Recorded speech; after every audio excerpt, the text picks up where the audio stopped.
Anyone else like to share? How about you in the back with the glasses, sir? My name's Bobby, and I am an addict. Hey, Bobby. Hi, Bobby. You know, you folks aren't here because you're gamblers. You are here because you are terrible gamblers. Hey, Bobby. These folks don't need to stop doing what they're doing. They just need to get better at it. Who's dealing? Please. Who's that? Let's roll. The Thursday night throwdown has begun. The pimps, the players, the hustlers, the people of Boston, and everybody else in between from Costa Rica to California. Let's step up and in and rage. So far, so good, except so far, so good, so what?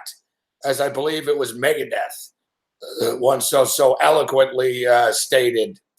So we appreciate those of you, the early bird special here this evening, except there really is no special or anything like that. The special is I won't boot you yet. That's the special. Last night was a pretty hostile program in these parts.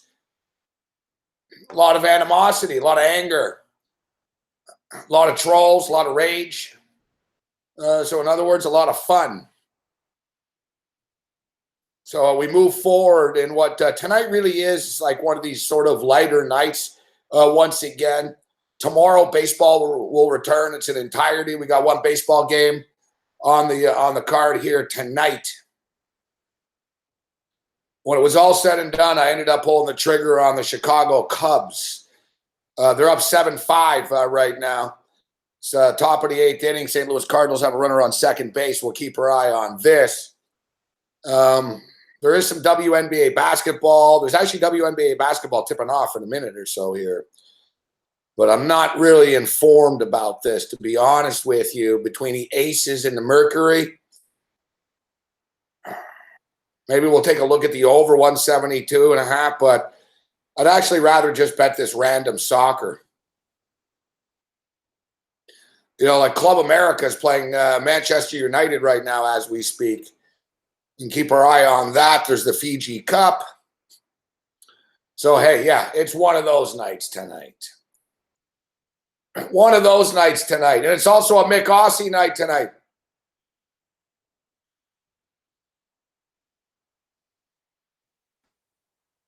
It's also Mick Aussie night tonight. It's Mick steps up on Thursday. Listen, number one, Friday, he's always drunk. Number two, on Friday nights when Mick joins us, when he's drunk, it often leads to arguments. Number three, him and Big Man seem to clash, more so Mick than Big Man, in my own personal opinion. But yeah, Mick just doesn't like Big Man on campus. So it's sort of like, you know, it's sort of like a jail. We got to keep these guys separated and stuff. And also, I'm usually pretty irritated on Friday nights, to be honest with you. It's like my most irritable night.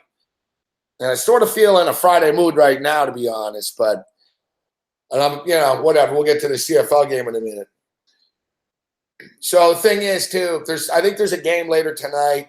Mick will be sober. He can get the picks in. There'll be less drama and stuff. And we'll come up with new drama tomorrow night, I'm sure, one way or the other.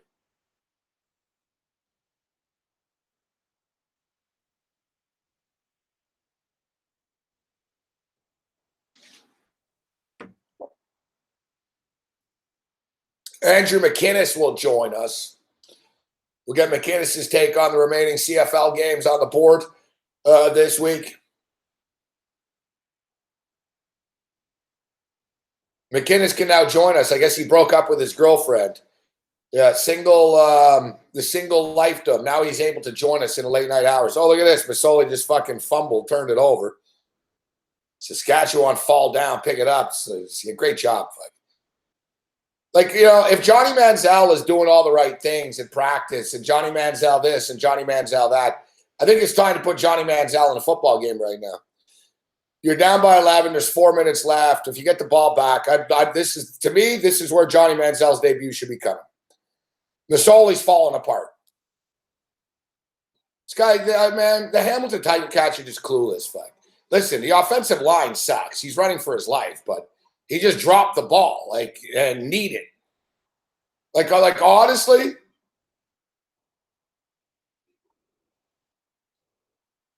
Like honestly, like if Johnny Manziel doesn't come in now, then if I was Johnny Manziel, I would have a problem. Like, they keep saying Johnny Manziel's done all the right things and blah, blah, blah. Well, listen, the starting quarterback is sucking rocks, and he sucked for the last 3 weeks. You're about to lose. Just throw him in. Like, throw him a bone.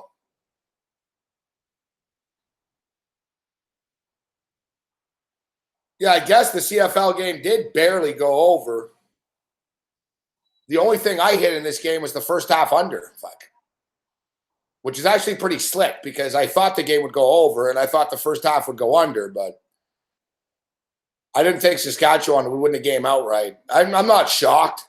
Listen, the CFL, man, you have to expect the fucking opposite in this league all the time. It's pretty annoying. There's no consistency to it. But the second thing is, the fact of the matter is, Hamilton sucked. Fuck. I've always known that Hamilton sucked. Like, I've said this a million times. I've never been a June Jones fan. Like, you know who the defensive coordinator is for the Hamilton Tiger Cats? Jerry fucking Glanville.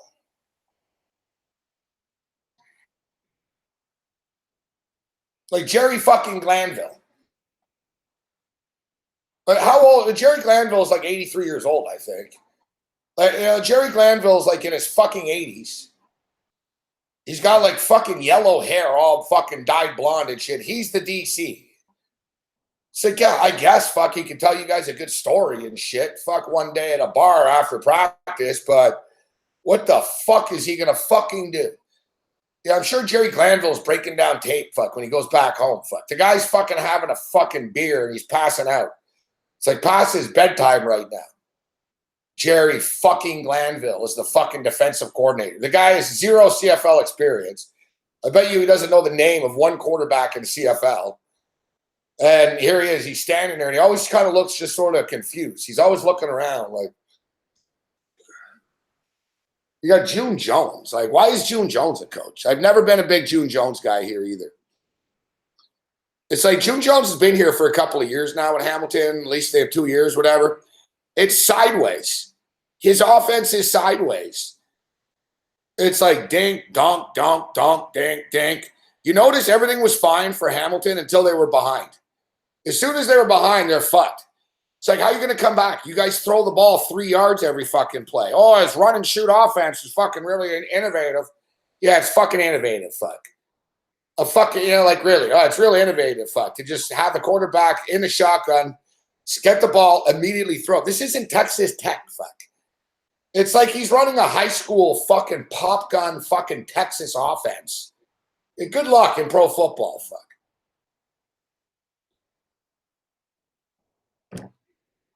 Saskatchewan Roughriders are fucking eating it up. Like it's like they're playing high school.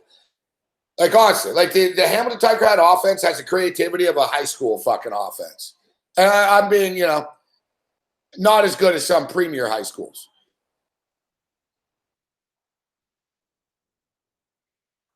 I do blame Babano, actually, Ken. I blame Babano for this, fuck. Babano's a Tiger Cat fan. He's at the fucking game. If it's not Babano's fault, whose fucking fault is it? It's clearly Babano's fault. Hashtag blame Babano. We should just start sending him angry tweets right now, fuck.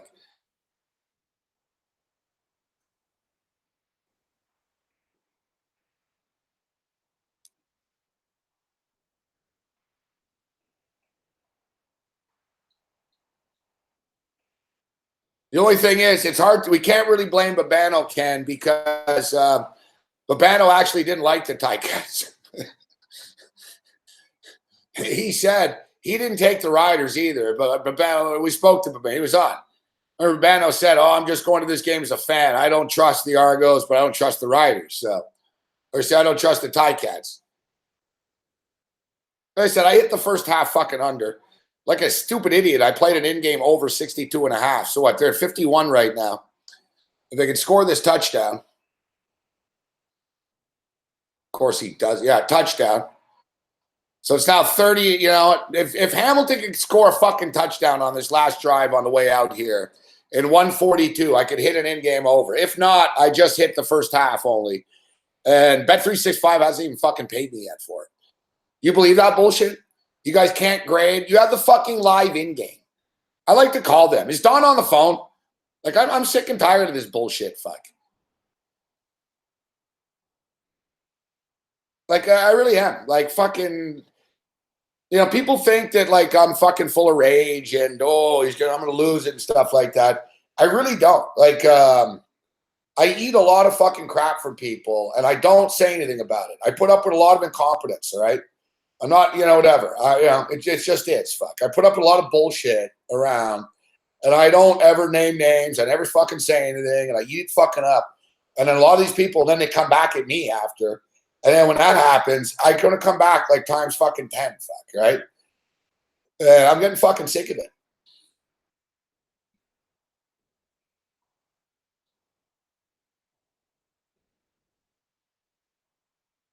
So we're going to have our eye on people here.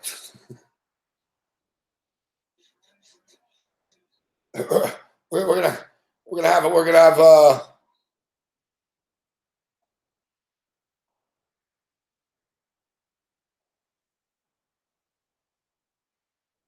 like so it's like another thing. So like Bet365, you know, if you lose right away, they know, right? But somehow if you win, but the thing is, like, how do they not know what happened in the first half when you guys have live in-game betting on the game?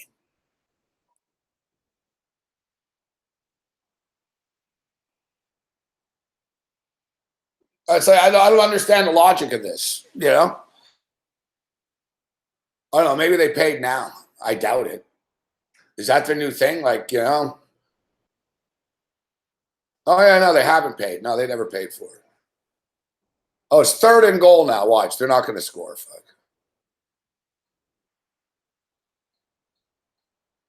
And, of course, he doesn't score. Fuck, this league really does suck. Fuck.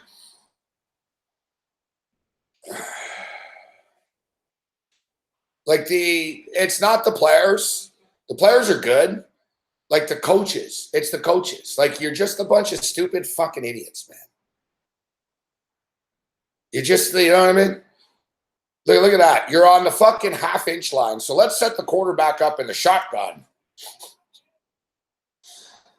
It's just, yeah, Hamilton with June Jones and her little ding, ding, oh, dot, dot, dot.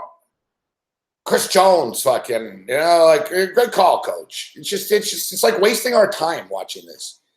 It's like you guys go up and down and you can't score. And, oh, I turned it over. Masoli, oh, I dropped the football. And look, they still have Masoli in. Interception on his first pass back in. Yeah, and Johnny Manziel can't get in here. Like, if I'm Johnny Manziel, now I got a problem. That was great. Like, Jeremiah Masoli, and it's funny, too, because I always talked about that. Well, Manziel can't play because, oh, you know, Masoli, Jeremiah Masoli. What do you mean Jeremiah fucking Masoli?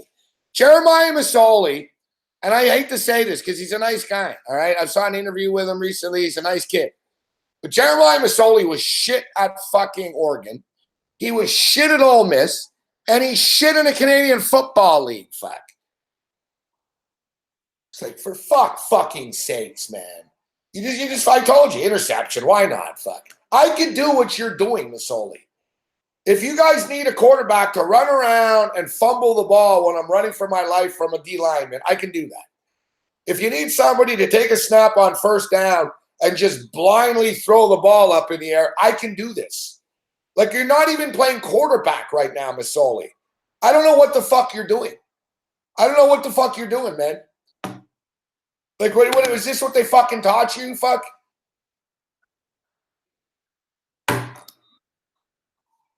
There's the confused look. I love the football players' confused look, fuck. The only time you'll ever see a fucking football player as confused as they do after an interception or a fumble is if you put a book in front of them. Ooh, what's this?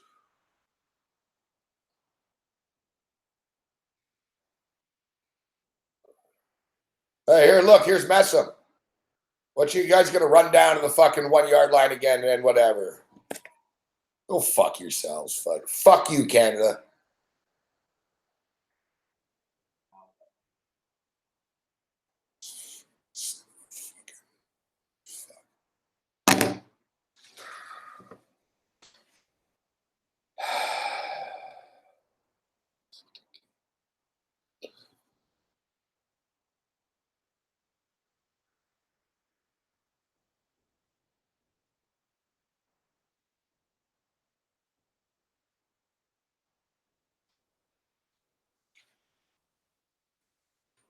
Listening in the background. What are you talking about listening in the background? You're obsessed with us.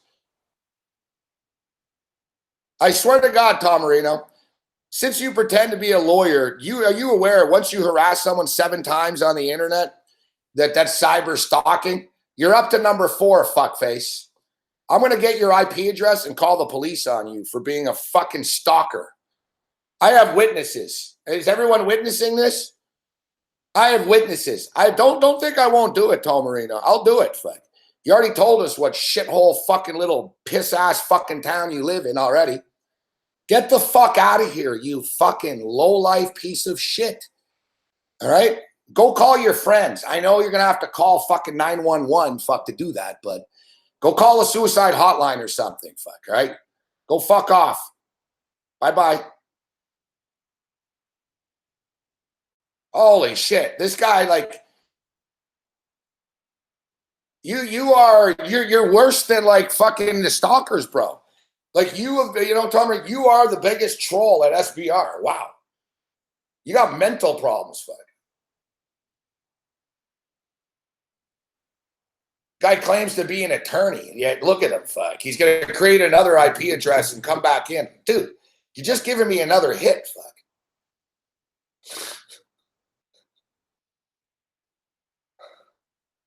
I swear to God, Tom Marino, keep on coming back. I'm going to get an attorney. And I will, just out of fun, fuck. I'll do it. I'll track your sorry ass down in Media, Pennsylvania. We'll find out who you are, and I'll fucking serve you for fucking cyber harassment. How's that sound? See, I'm not the one harassing you. I don't know what your fucking email is. I don't know what your Twitter is. I don't know what your Facebook is, because I don't give a fuck what it is. You're an insignificant piece of shit to me. But what you are is a harasser. Now you're just stalking me.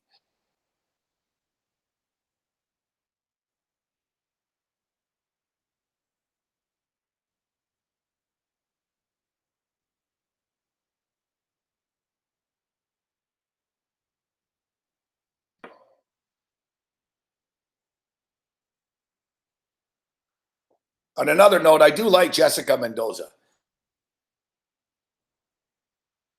Whatever, dude. Create a new IP address and come in again. All you do is expose yourself for being the biggest loser in America. That's whatever. Like you think you're like you hurt my feelings or something?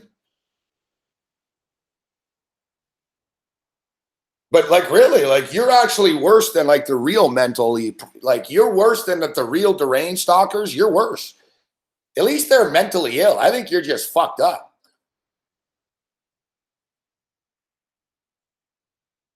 Is Don on the phone? All right. Hey, on another note, the Cubs. On another note, the Cubs just scored 9-5.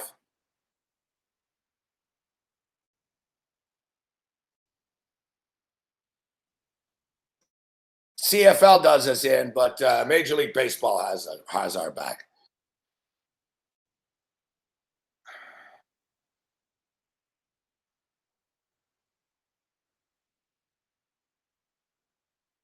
Why is he trolling me? Because he's fucking got no life, Susanna. It's pretty simple.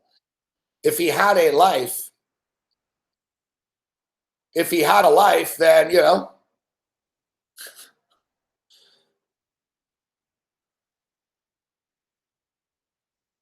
why is he trolling me? I don't know, fuck. Why do fucking people fucking, take shits on sidewalks, fuck? Because they're not well,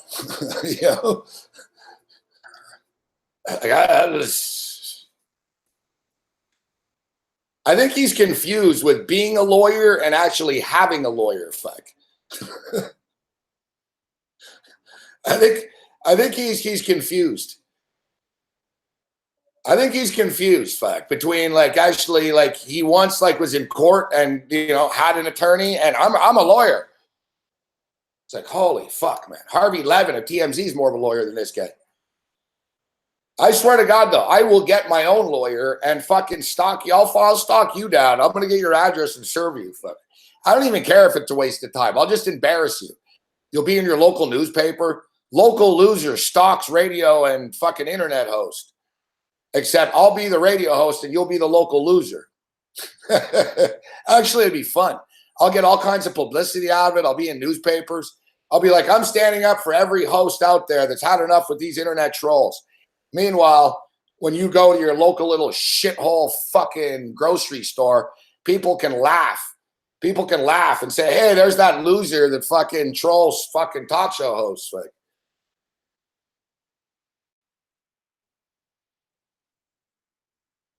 I'll do it, fuck. I'll get something out of it. See, and the thing is, I won't be the one that looks like the idiot, fuck. You'll be the one that looks like the idiot. I'll just be a normal person that's trying to do my job, and you'll be a psychopathic stalker, fuck.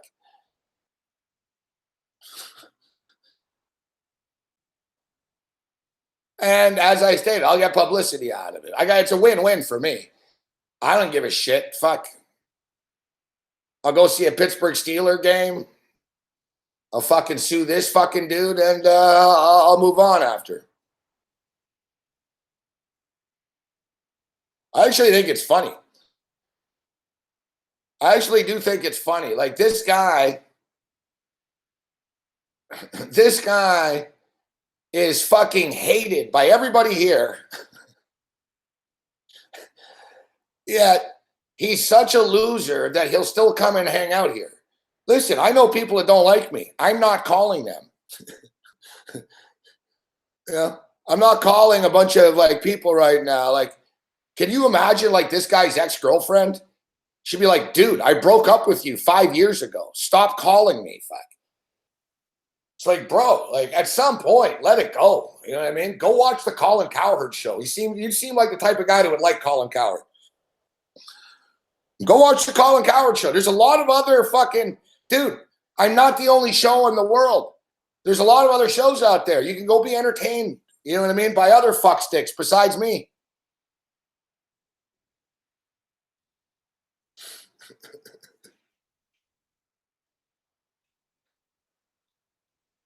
Exactly. Canadian sports media darling trolled by fucking Pennsylvania sports fan.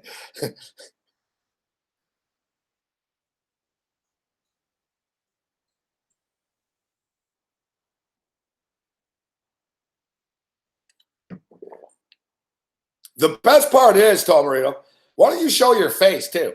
I'm willing to bet fucking $5,000 right now that I'm better looking than you are too.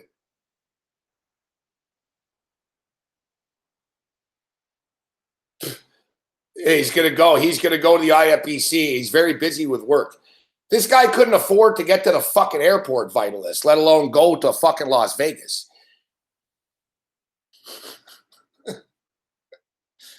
Like, yeah. Like he's going to Las Vegas, fuck.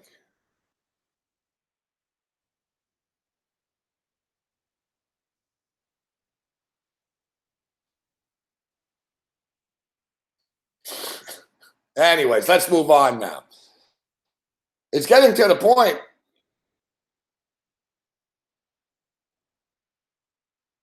It's getting to the point where, like, he's really become the biggest stalker on the network. Like I said, like, you're actually making the real mental patients look good, bro, which is saying something. But thank you for being so dedicated to the network.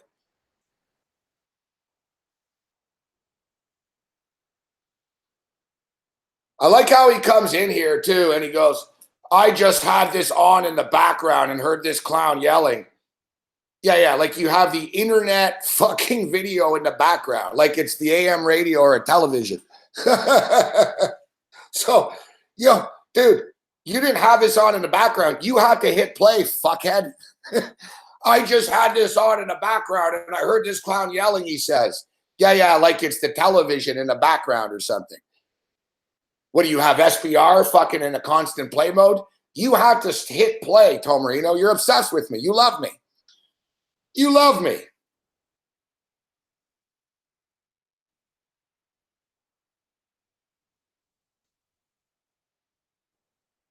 I love that. I had this clown on in the background and I hear him laugh.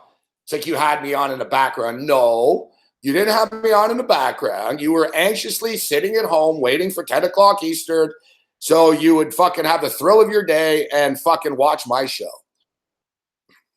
You didn't just have it on in the background. You didn't just have it on. That's like the stalker. That's like that's probably like he's outside his ex-girlfriend's fucking apartment. I was just in the neighborhood. Yeah, you mean you were sitting in your car outside my door for the last 9 hours, just outside my neighborhood?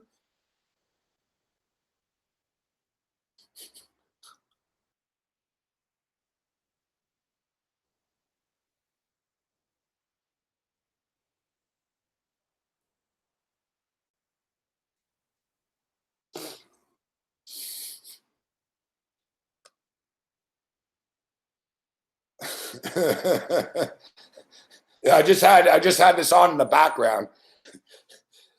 It's like, yeah, dude, you have to log on to YouTube and hit play. Fuck, that was just on in the background. Just admit it. You love me.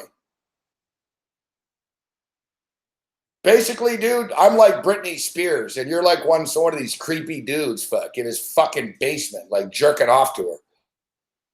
I hope you're not jerking off to me, though, fuck. You probably are, but whatever.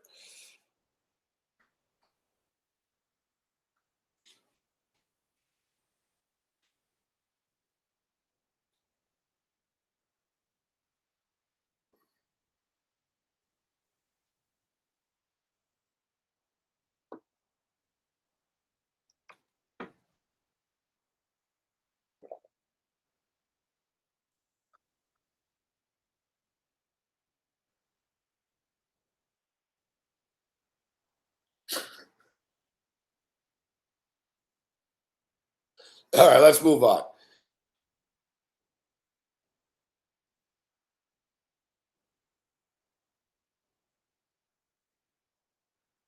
So as we were saying, 9-5 right now, Chicago Cubs. We're actually 1 out away from winning this baseball game.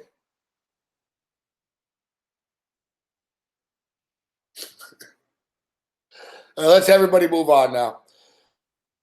So yeah, we got Andrew McKinnis going to join us at 11 o'clock.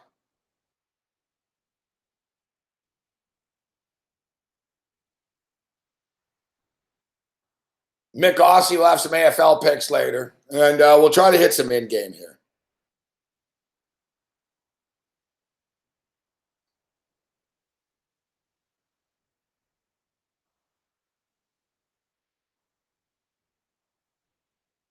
Listen, I'm not threatening anybody. I'm not threatening anybody with any violence or anything. I'm just fucking wishing ill will upon them. There's a difference. I wish you nothing but ill will and like whatever. I really don't give a shit, fuck. Like I said last night, without the freaks, like I don't have a show, right? So it's part of the circus act. He's just one of the animals in the act.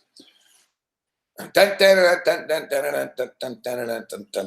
there's performers, and then they're just sort of like you're just like a guy like him and the trolls. They're just scenery in the tapestry that is sports rage.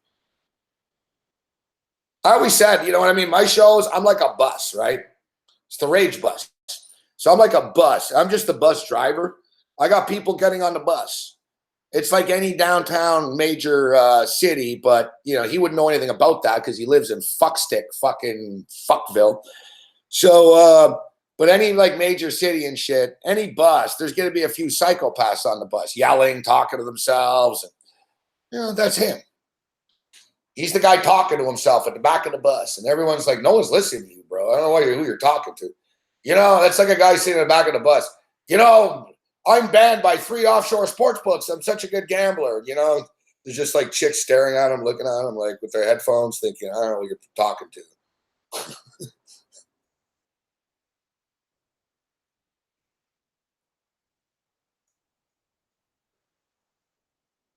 I actually do like crazy people, though. I have a lot of crazy people close to my neighborhood here, and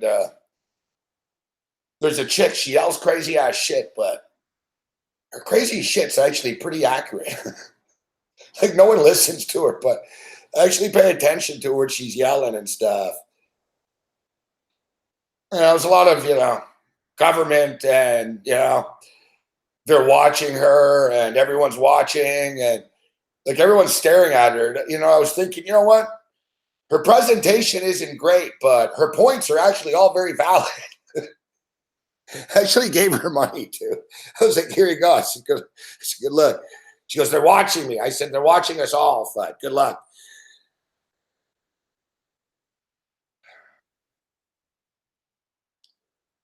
All right, so our man Jesse Lapine is out here, and he tells us that the CFL unders in the first half now, guys, 65% on the season. So we have a number. Thank you. Jesse's a great handicapper. He's always in a Vegas Super Contest. See, Jesse's a normal, successful person in his life, unlike some other people. He's contributing to the program by giving us stats. He's not just trolling. CFL unders have now hit, out of 20 CFL games, 13 of them have had the first half go under the number. 8-2 last 10 CFL games. The first half to the under. And the last 5 CFL games, first half to the under. Now, it's interesting because tonight the first half under was 25.5, and it got to 24, but it still stayed under the number. Barely.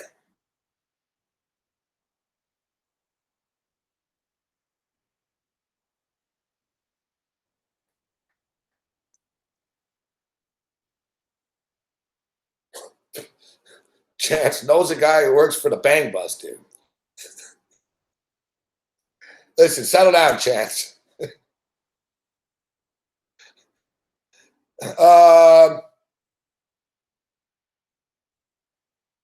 Speaking of which, the quick porn story of the day today. I don't know if you guys saw this, but so Jimmy Garoppolo was photographed out fucking on the town with this hot chick, but the hot chick is fucking Kiera Mia.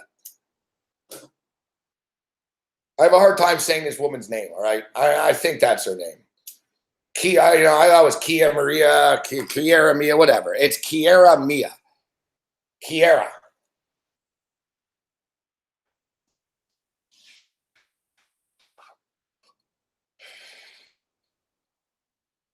So the thought was,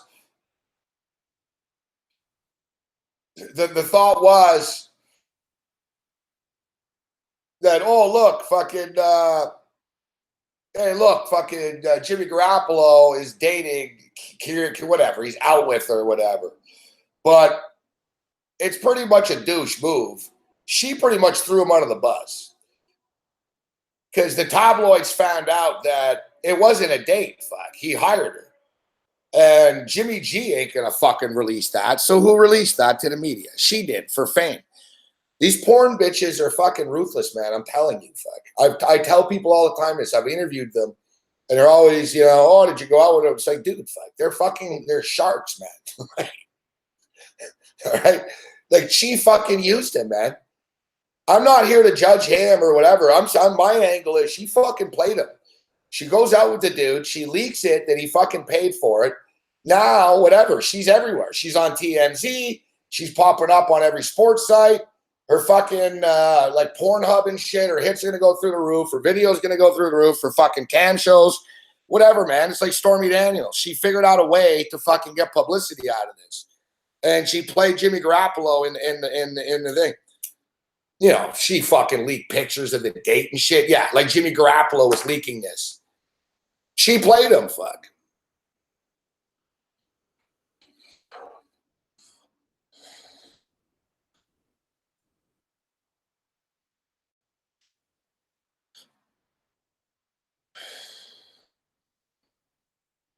That's the thing with me. I'm not talking about, oh, did Jimmy do this or Jimmy do that? My deal is she fucking played him. It only really hit me after this as well, by all this. I was like, how did this get out anyways? And then I clued in. I'm like, what do you mean, how did it get out? Fuck, it was her. Like, she fucking leaked it to TMZ. You guys don't understand, man. It's like a porn chick's fucking, it's like a porn chick's fucking goal to get on TMZ. It fucking, like, the club appearance money now goes up. Everything goes up. Like, she played, you know what I mean? It came to her. Jimmy Garoppolo went to her. I'm not saying like she didn't connive it, but once it fell into her lap, it's like dancing with the devil. Fuck. You know what I mean? she thought after, all right, how do I fucking maximize this right now? And she probably didn't even know who the fuck he was at first. She finds out he's famous. It's like, all right, good. I'll leak this out here to TMZ. My name will be everywhere. And now fucking instead of 10K, I'll get fucking 15K every fucking Friday and Saturday night. These chicks know what they're doing, man.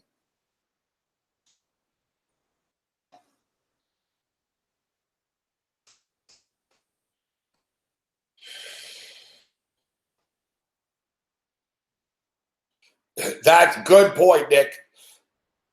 Good point, Nick. She just lost any celebrity fucking contacts. Very good point by Nick Popper Giorgio. Very good call, Nick. You're right. Like if you're a half-ass actor who you're in Vegas and shit, you're not gonna fucking hook up with this chick. You know what I mean? That's the thing with these porn chicks, though. Like I said, I got to get Lisa Ann on this show, but I don't think Lisa Ann likes me for some reason. It's weird. I know her too, but maybe it's in my head. Fuck. Maybe it's in my head, but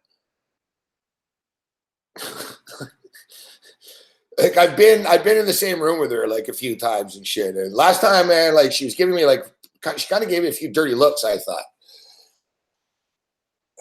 You know, so she was a colleague. She was on the same radio station as me. Lisa Ann knows football. She also knows football players. She also knows football players. All right? She also knows football players. So like Lisa Ann's got like crazy stories. Like there's an article, man. She wrote an article for like Playboy or GQ or something, Lisa Ann. Like Lisa Ann's very smart, right? She's a fucking millionaire and shit. So she's very smart, but she wrote a fucking article once, and she did an interview. It was on Fantasy, where she explained basically the porn star hustles.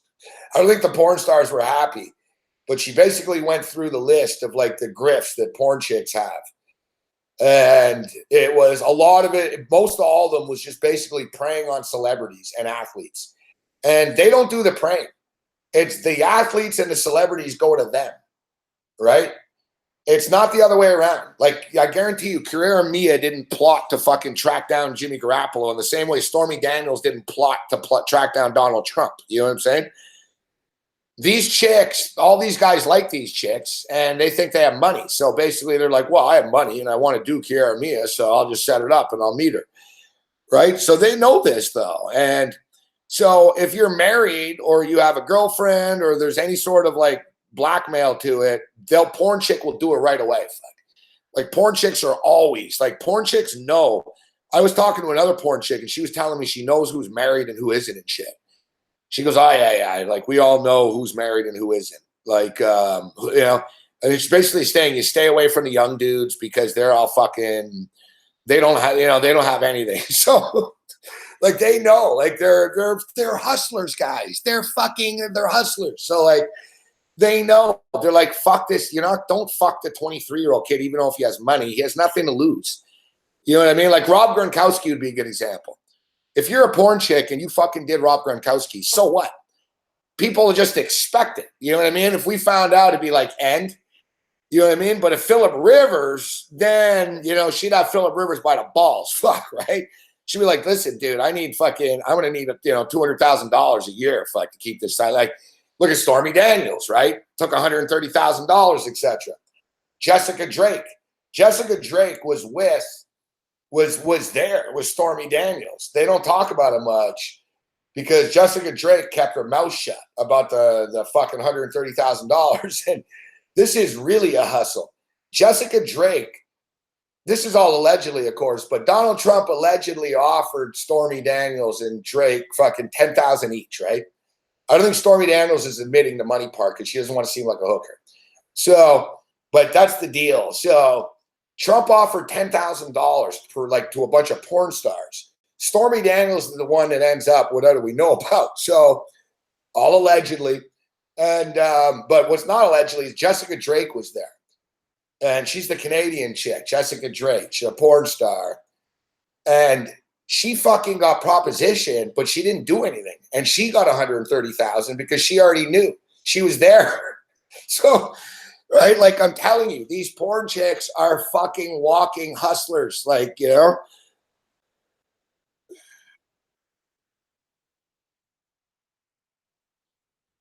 they're walking. Exactly. Get what up, ghetto.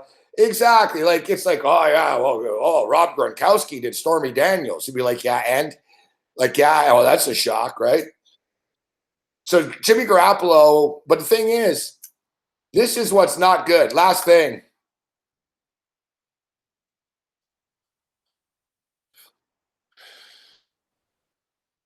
I think Jimmy Garoppolo does give a shit because Jimmy Garoppolo's got a girlfriend. Fuck. Jimmy Garoppolo was tweeting pictures of his girlfriend like 3 weeks ago. Fuck. Now he's sitting at a bar with Kiara Mia. And it's hard to say, oh, no, I just ran into her. I'm a good friend of hers. Fucking, oh, yeah, does she suck cock? I didn't know that. It's like, I had no idea. Fuck. I know her from high school. You know.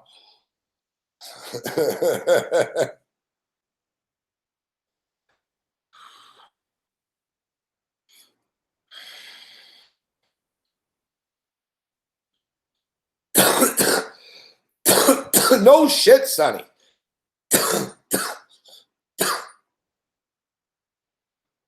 Yeah, Kyle Korver, no offense, I'll take Kawhi Leonard. No shit, Sonny Vega. If you're doing that, do like Charlie Sheen did. Just invite him over to the fucking house. Fuck. Yeah, but Sonny, he didn't let the paparazzi inside the restaurant. She did. She leaked it. She leaked it. Fuck. You know what I mean? She called TMZ and said, hey, I'm going out with that quarterback guy. Fuck. Boom, man. Suddenly she's in the news. Hell, we're talking about her. How many of you looked her up right now? You know what I mean?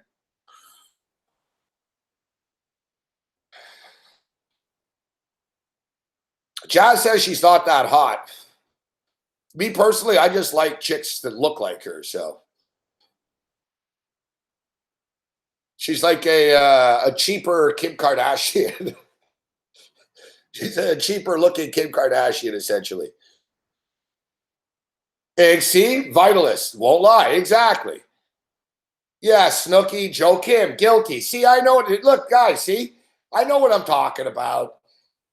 Everyone's like, oh, let me get a look at her. You know what I mean? Like, fucking, and then out of the percentages, and guys, this is just you guys here. This is just you guys here. And out of, let's say, fucking 3 million people today, fucking look this chick's name up today. I got to tell you, maybe 2-3% of them are going to now buy her a cam show and shit. They're going to go, oh, fuck, I like her. Next thing you know, you're on her website. Next thing you know, she's got your credit card number. Fuck. It's a hustle, fuck. It's a hustle.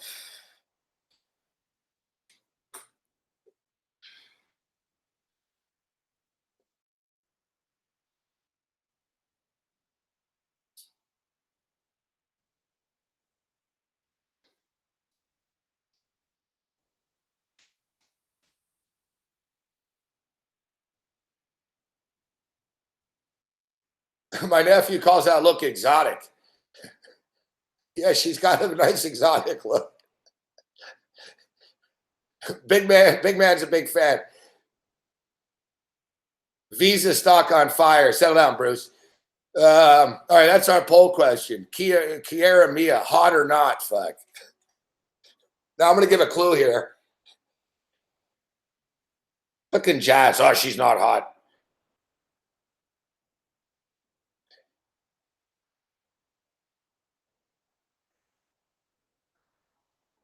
Fuck Visa.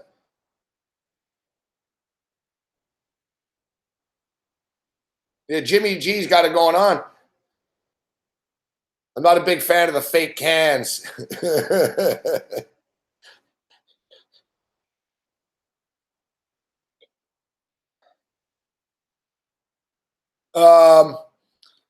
I'm sure Meg's enjoying this conversation.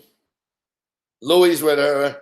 Somebody asked about Tori Black. I met Tori Black. Tori Black's very, very cute in real life. She's a nice girl. Yeah, the Angry Locals. Settle down, Tom. Jimmy can pick up better. Settle down, Jazz.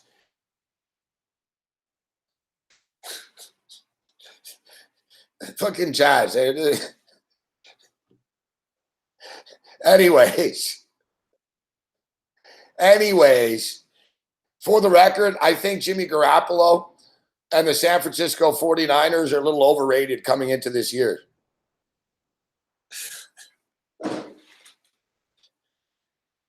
No, it's all good, Tom. It's all right. I like that. The crazy locals. You know, Tom, when I moved to California, I didn't know fucking Spanish at all. It's like 1987, and the chicken place. I said to my roommate was from California, and he spoke Spanish, and I had no idea. The first time I saw it, I was like, "What the fuck is this?" I was like, "Polo Loco." I didn't even know Loco was crazy. Fuck, I didn't know anything. I didn't know chicken was pollo, and he's like, "It's not polo, it's pollo." I'm like, "Pollo?" He goes, "Yeah, the crazy chicken, the crazy loco, crazy chicken." I'm like, "Oh fuck."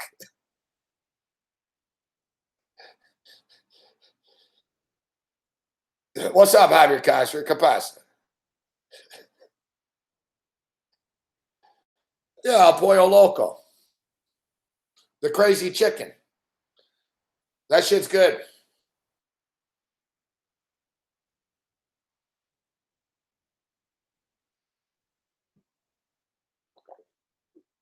What, Henry? You just moved from Michigan? You were in Detroit, weren't you? You moved to Michigan to Orlando.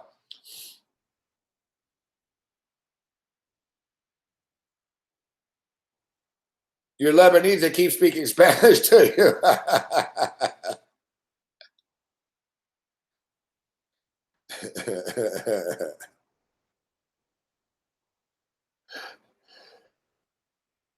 You know what's funny, Henry, is I speak French, so Spanish, it's sort of the same. You know what I mean? Like, uno and duos, Like French and Spanish are kind of the same. So like, I don't really struggle that much like around Spanish shit. Like I can get through. I've gone to Spanish bars and shit, like Costa Rica and stuff. I had no problems. Although Costa Rica, they don't, Costa Rica, they're kind of hard to understand. Like Mexico's a little easier. Am I leaving Toronto? Yes. Eventually, yes. Yes, this fall I will be, yes. In the next couple of months. Shit, look, we're already in August, and I've got a record to do in September. So once the record's done, and it's only, so yeah, basically October-ish.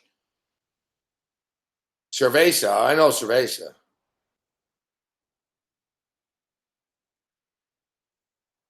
Nick, they're all based off Latin. Thank you.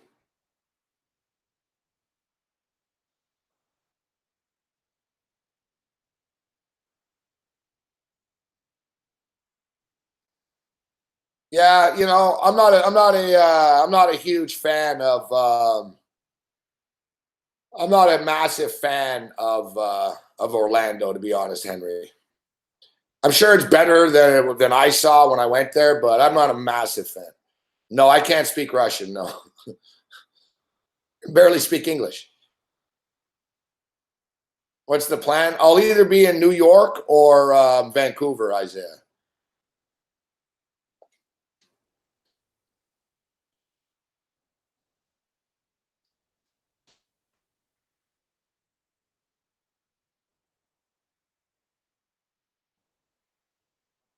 I know it's kind of extreme, one or the other. Trust me, I'm aware.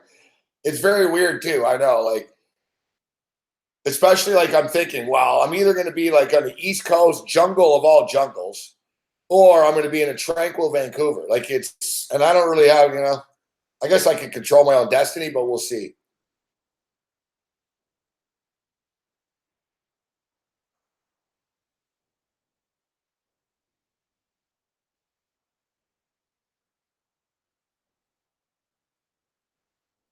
But whatever, man. What difference does it make what city I'm in, fuck?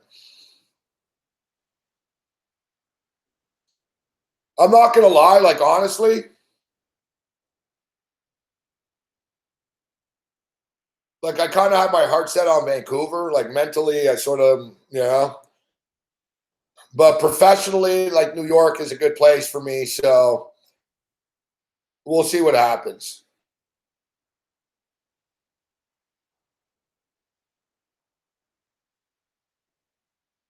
But whatever. I'm gonna bounce around. You know what I mean? To be honest, when the Expos come back to Montreal, I might move to Montreal. I might move back to Montreal. Well, that's the thing.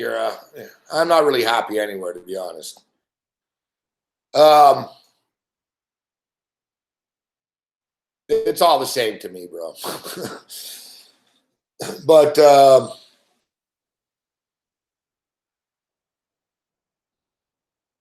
yeah, either way, it's cool. Like, if I'm in New York, I'm still close to Toronto. I'm close to Montreal. I'm 45 minutes, like an hour flight, fuck, right?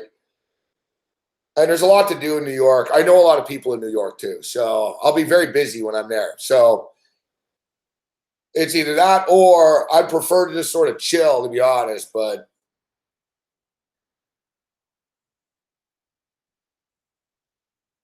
I appreciate that, Henry. Yeah, what's up, Ghetto? Exactly. Like Montreal, listen, I like Montreal. I'll still be on the air, Ken. That's why I'm going to New York. Yeah, no, I'll still be on, Ken.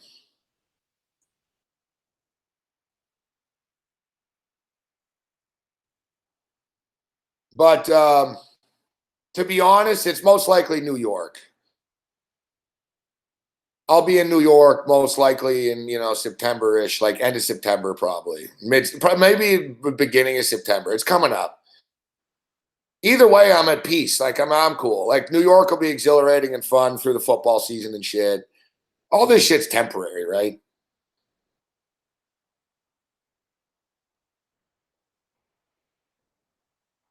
But I got to shake things up a little bit. I can't, what I mean? I've been in this place for years. I've been in Toronto now for a little while since I got back from Vegas here. My circumstances have changed here in Toronto. I live in like an expensive neighborhood and stuff. And it's a nice neighborhood. Like I like it, but I don't like people like me. You know what I mean? It's not like they dislike me, but I don't fit in here. I've lived here years. Like no one.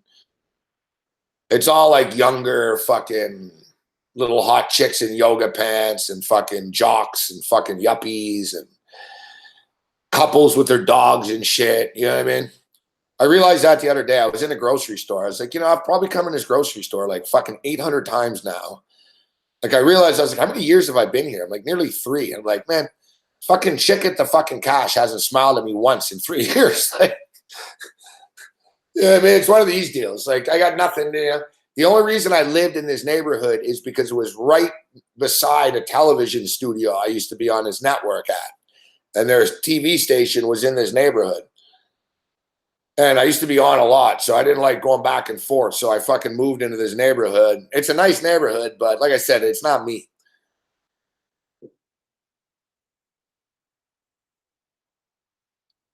Yeah, it's a good thing, Brooks, but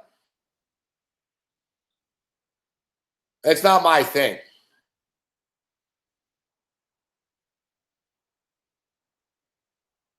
It's not my crowd.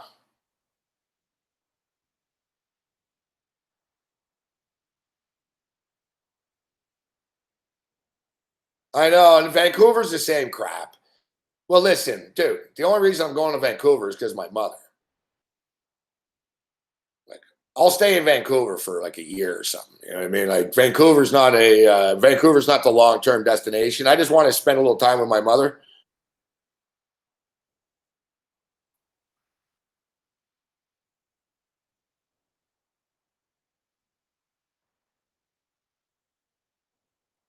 To be honest,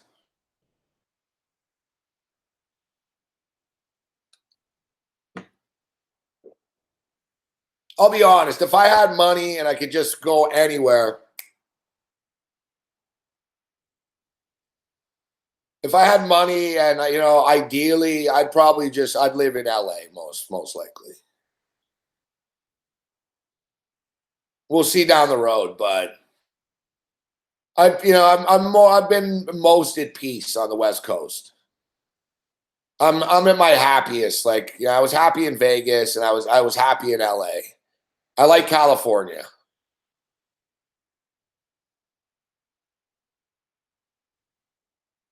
Live in fucking Santa Monica, fucking Venice Beach area down there. Last time I lived in Hollywood. I wouldn't live in Hollywood again, but I wouldn't live in Hollywood. I'd live in a richer neighborhood. Hollywood's a dump fuck.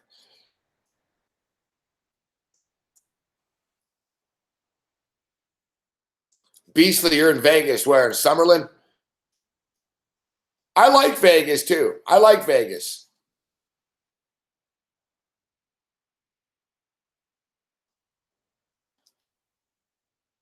I like Vegas. Yeah, it's true. Canadians can only stay 6 months, and Americans can stay 6 months in Canada. It's the same thing. It used to be looser, but now with Trump as president, fuck, it's no one. You can't fuck around.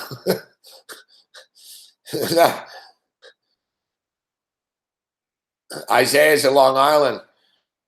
Oh, well, Isaiah, I might see you soon, bro. I might be moving to fucking Hoboken or something. So, most likely, I'll be living in New Jersey in 2 months. To be honest, like I said, not to you guys bore you with the details, but I got to go through the. I got to get a visa and shit. I got to get it's called like a talent visa, sort of like a band. You know what I mean? Like Adele, she's British, right? So she goes and does shows in the States. She doesn't want to stay there. She doesn't have a green card or anything. She has like a fucking permit that says she's an entertainer and she's here in the United States doing shows. Fuck. So it's sort of the same thing. It's like an international fucking HN1 entertainment visa.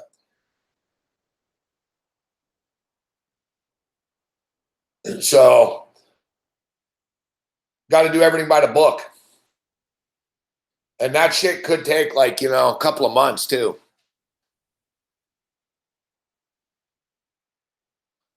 Yeah, I wouldn't have once, you know what I mean? I'm sponsored, you know what I'm saying? I can't just stay there after, but I could do as long as I'm at that network. So basically the network says, we need this guy. He's with us, he's with us. And then you're there for as long as that network needs you. You know what I'm saying?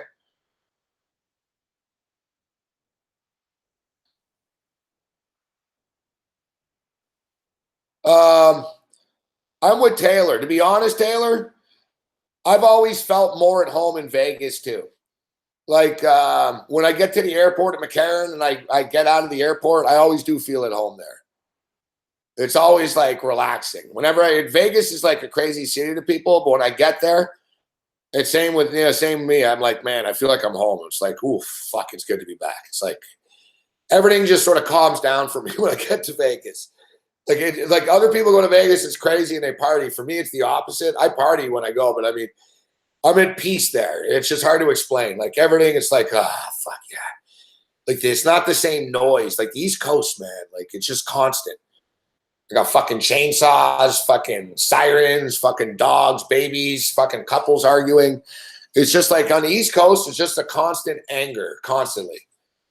Especially in Toronto, New York, and Toronto, man, Toronto's getting worse. Fuck, every day people are hitting each other with baseball bats. Fucking the other day, some chick fucking bit some dude in the fucking subway here. It never ends.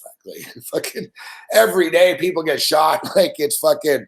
I'm not saying there's no crime on the West Coast, but it's just different. There's a lot of anger on the East Coast, and my heart. I at some point I can't take it. I got to get to a piece more. I got to get to a quieter place, man. And honestly, it's one of the reasons why I want to go to Vancouver. I have to sort of Yeah, I need to fucking chill a little bit, man. Yeah, I can't. I'm under too much pressure here. Fuck. So my whole plan was to move to Vancouver and chill and hang out with my mother and do the shows and time difference and smoke weed and go to Seattle fucking Seahawk games and Washington Husky college games, fly to Vegas fucking every couple of weekends, only 2-hour flight. I was like, man, I'm going to fucking have it made this fall. Can't wait to get there. Someone asked me, are you really moving to Vancouver? And I said, in my mind, I'm already there. Fuck. I said, I'll be there in October. Yes. And then I got a phone call, Morency, fuck, big time fucking project, big time radio show. We got these guys and these guys. We got, you working over here doing this. So stay tuned, fuck. Starting September. What am I gonna? So it goes from me going from peace in the beach in Vancouver to fucking me going to fucking Manhattan, fuck. Like, I needed peace, and now you're gonna drop me in Manhattan. Like,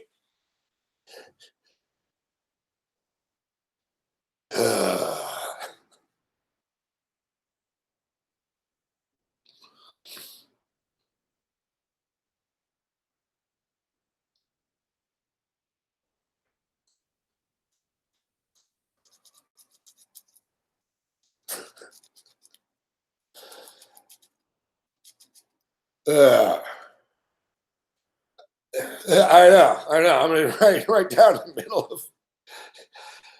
Yeah, Morency in New York. It's a great combo. Fuck, you know what I mean? I'm gonna get punched in the mouth. Fucking, someone can shut the fuck up. It's gonna be great. No, weed is not legal there. No, weed is not legal there, and but weed's gonna be legal in New Jersey soon. No, weed's not a felony in New York. They don't give a shit. Fuck. I'm not gonna say they don't care, but there's cops everywhere in New York City. That's the problem. Oh, I'm coming, Sonny Betts. What's up, bro? Yeah, we'll go hang out, Sonny. I used to not talk about it, but I was on the Craig Carton show yesterday, and he's like, all right, well, Gabe's going to be in New York soon. It's like, well, I thought we were keeping this on the down low, but I guess it's fucking, we're not anymore, so.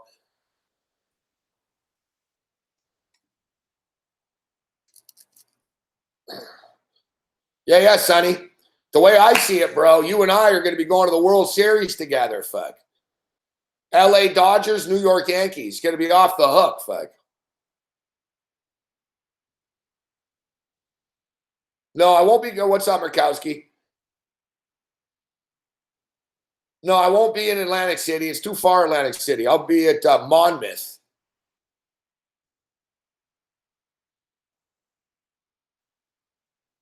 I might be doing shows over at Monmouth. I might be doing shows over at Monmouth Racetrack this year. Stay tuned, fuck. We'll still do the late night show here as long as SBR wants us. So we're not going anywhere. It's just going to be changed the locations of the cities, you know? And for me, listen, it's going to be cool, fuck. I'll go see the Raptors when they come play the Knicks. I'll go see the Spurs when they play the Knicks. Big man can come up. I'll see the Sixers, Knicks. I can go see my Buffalo Bills play the Jets. Like, from a sports perspective, it's cool. I'm dropped right in, you know what I mean? I'll still be connected to the teams I like. You know what I'm saying? Like, I'm a Bills fan, so whatever, fuck. I'm close to Buffalo now, but whatever. The Bills go to New York once a year anyway. So I went to the game last year in New York. I went to the Bills-Jets game last year. Remember the Thursday nighter I was there. I'm the sorry, McGinnis, there's a link. I've been to Yankee Stadium before. I like the Yankees, so go to New York Giant games, mix it up a bit. Like, you know, from a sports perspective, it'll be fun.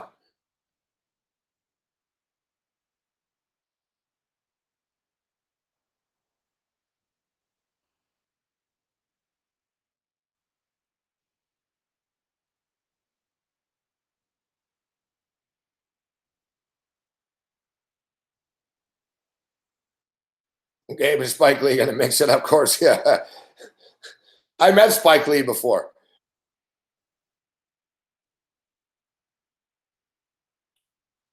I met Spike Lee before.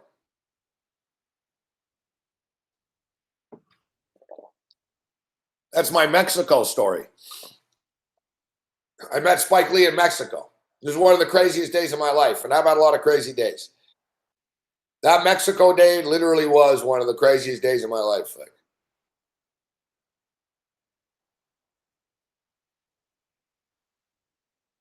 NFL playoffs, Kansas City Chiefs, Jim Harbaugh, Michigan coach. I'm so old that Jim Harbaugh, remember when he was the quarterback of the Indianapolis Colts?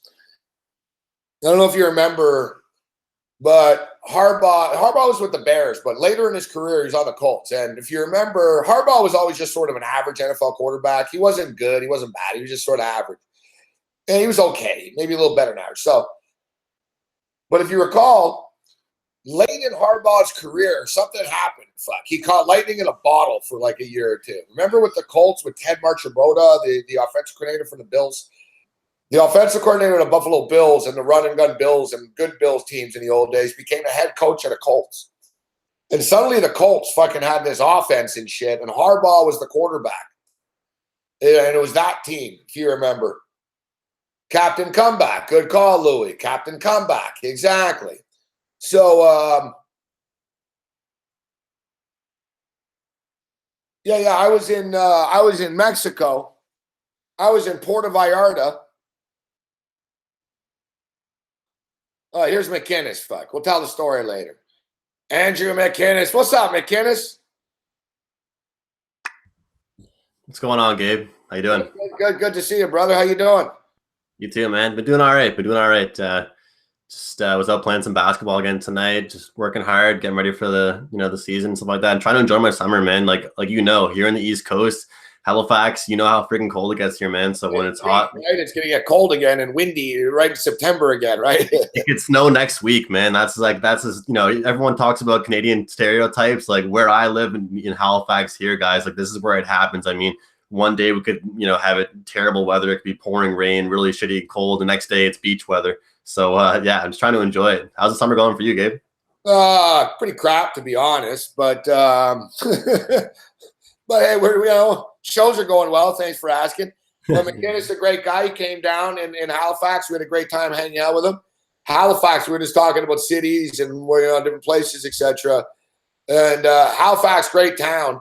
Great town. Now, listen, it's not we were just comparing like, the New Yorks and the Torontos and, the pro sports scenes and all that type of stuff. Halifax has a junior hockey team, big college sports scene, but it's a very nice town. Like the city is nice. The architecture is nice. The food is good. There's a shitload of bars everywhere. It's like a little party town. It's very, very big college town. So if you're ever in the area, I do recommend Halifax. But so it's great hanging out with you down there. The question is, will Halifax ever get a CFL team? But let's talk a little CFL. And I know you're a big college CIS supporter, so I want to ask you a few things about that after, about basketball. But fucking Ticats, man. June Jones, I swear, dude, that offense is useless, bro. If you fall behind, you're screwed. You can't come back throwing the ball 3 yards forward all the time. And people are like, oh, Masoli had 370 yards. Yeah, it's because he threw the ball 48 times. Exactly. And they settled for 4 field goals every week. It doesn't points. And Jerry fucking Glanville, man, the guy is like fucking 83 years old or something. Like, why is he there? Like, I swear to God, I thought it was a joke when I heard Jerry Glanville was a defensive coordinator of the Tiger Cats this year. And no, he actually is. Fuck. June Jones does not make a risk. He is scared shitless to make any kind of big play, any big risk. And, everyone always tries to ask, is the CFL exciting? I mean, everyone's always complaining about the CFL. NFL is way better. And he's the kind of coach in the league that makes the league look slow right now and boring. I mean, like you mentioned, Masoli's been getting so many yards, above 300 yards in numerous games, but all of a sudden they're putting up a low amount of points.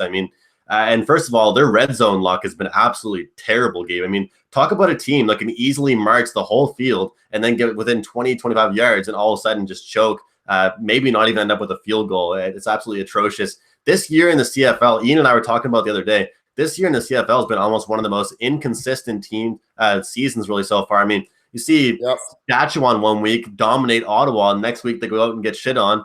And tonight, obviously, they had that game where I've always approached this league like this, dude. I really have. And I've had success with basically zigzagging on a weekly basis. Like you said, Yeah. you know, whoever sucks one week, you take them the next week. And it's almost the way to approach this league. It's frustrating, but that's the way. The only team that wins every week is Calgary, bro. They're the only ones that show up every week. Man, I'll tell you, like last year, I had a really, really above, like I'm just hovering around 500, I'll say, Gabe, for like the first like 5 to 10 weeks. And then once I figured out the teams and I figured out the trends and how these teams were finally going to be performing, when I'm handicapping, I like to use the term identity quite a bit.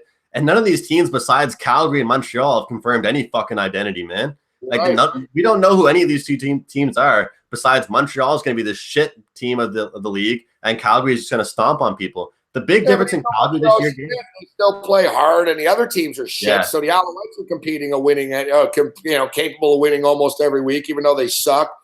You're right. And another thing is too, I brought this up today. I was talking with Ben Kramer, Daily Roto.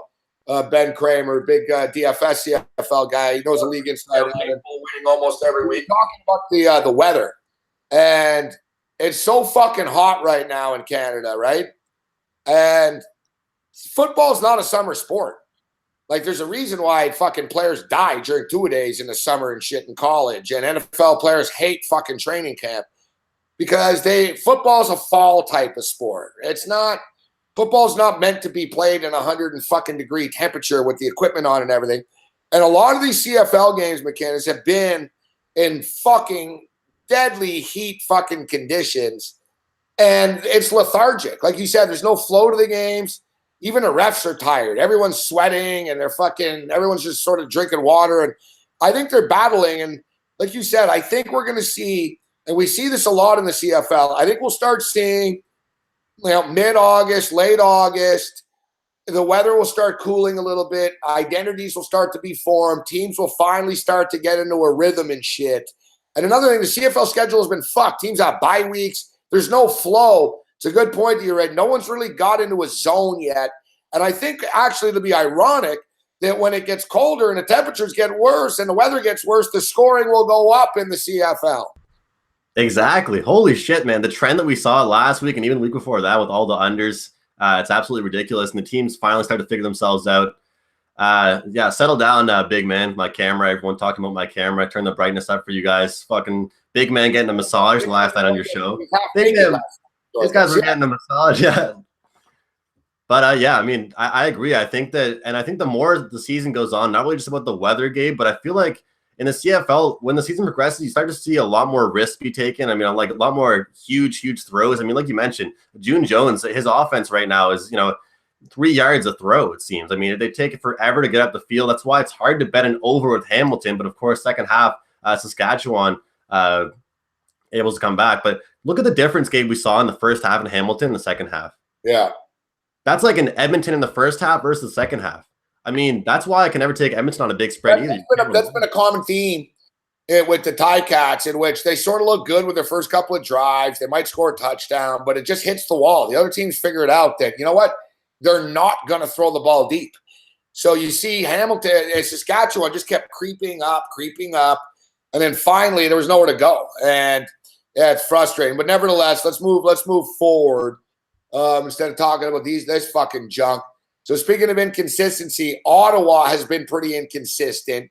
But I spoke to someone today that had a pretty good point, and they said, you know what? Yeah, Ottawa's been inconsistent, but they've had to play Calgary a couple of times already.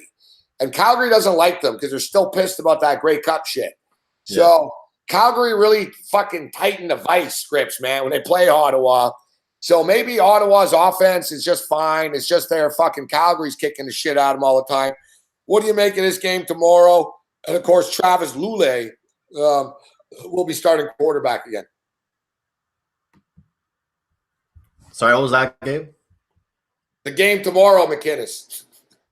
I'm looking at the guys in the chat fucking around a lot. Man, this is what I have to say about BC. I don't care what anyone says. The quarterback situation, what we saw from Lulay there in the second half, Gabe, it doesn't matter to me. You just talked about it earlier. I mean, the zigzag theory, how inconsistent teams have been. That was such an epitome of Winnipeg playing the same team for a second week. They put up 41 points against BC the week before, and all of a sudden they lose to them. I think Ottawa comes out strong. They had an absolutely embarrassing game against Calgary the week before that. the difference in Calgary right now between the past several years, Gabe, has been their defense. I mean, I don't care. We can still say that Bo Levi Mitchell has been sharp, but when it ultimately comes down to it, their defense is cracked down. I mean, their first half defense, I mean, first of all, they're 4-0 to the spread, 4-0 to the unders. And, they blow teams out in the first half. Their defense buckles down in the second half, and they come out with an easy win. I mean, I don't want to say in that game that Ottawa just looked bad, but Calgary's defense just swallowed up Trevor Harris. I mean, Trevor Harris right now is the most inconsistent quarterback I could see. I mean, he'll come out one week, game, put up 35, 40 points. The next week, 3 points against Calgary. I think this year really will be the Calgary year. They've had back-to-back Grey Cup appearances, and all of a sudden, teams like Toronto and teams like Ottawa are putting up points against them. Toronto literally went 500 last year. They were the first place team in the Eastern Conference, and they went 500. And they end up coming out with a huge Grey Cup performance from S.J. Green, Ricky Ray. I love James Wilder Jr. He had a huge Grey Cup as well.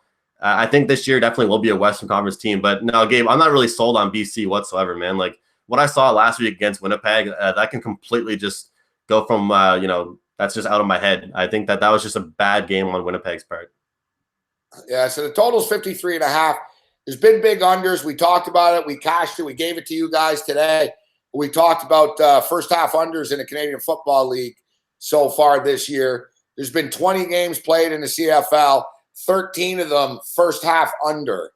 13 of them. And really recently a lot, McInnes. One thing I'll tell you, McInnes, too, is a lesson is just ignore the chat. Yeah. That's what I do. I sort of pay attention like every 10 minutes just to kick people out if I need to. But yeah. You and Babano, you guys are too worried about what people are saying. Ignore it. But yeah, so McKinney, the first half unders, 13-7 to the under. 5 straight CFL games, first half have gone under the number. And 8 of the last 10 CFL games have gone first half under the number. But we saw tonight's game, it barely went under in the first half. And then the game itself ended up going over the number. I look at these games tomorrow here. You've got, one of them tomorrow. You got BC and Ottawa at 53.5. And then you got the Bombers and the Argos at 52. I think we're finally going to start to see some overs this weekend, dude. Like, I wouldn't be surprised if Ottawa's offense exploded tomorrow and this game goes over the number.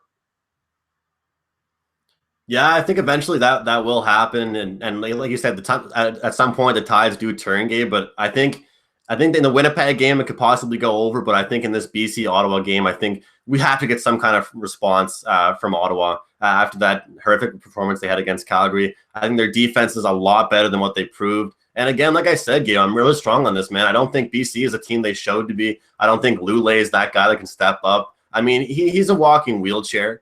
He's going to get one hit and he'll be out.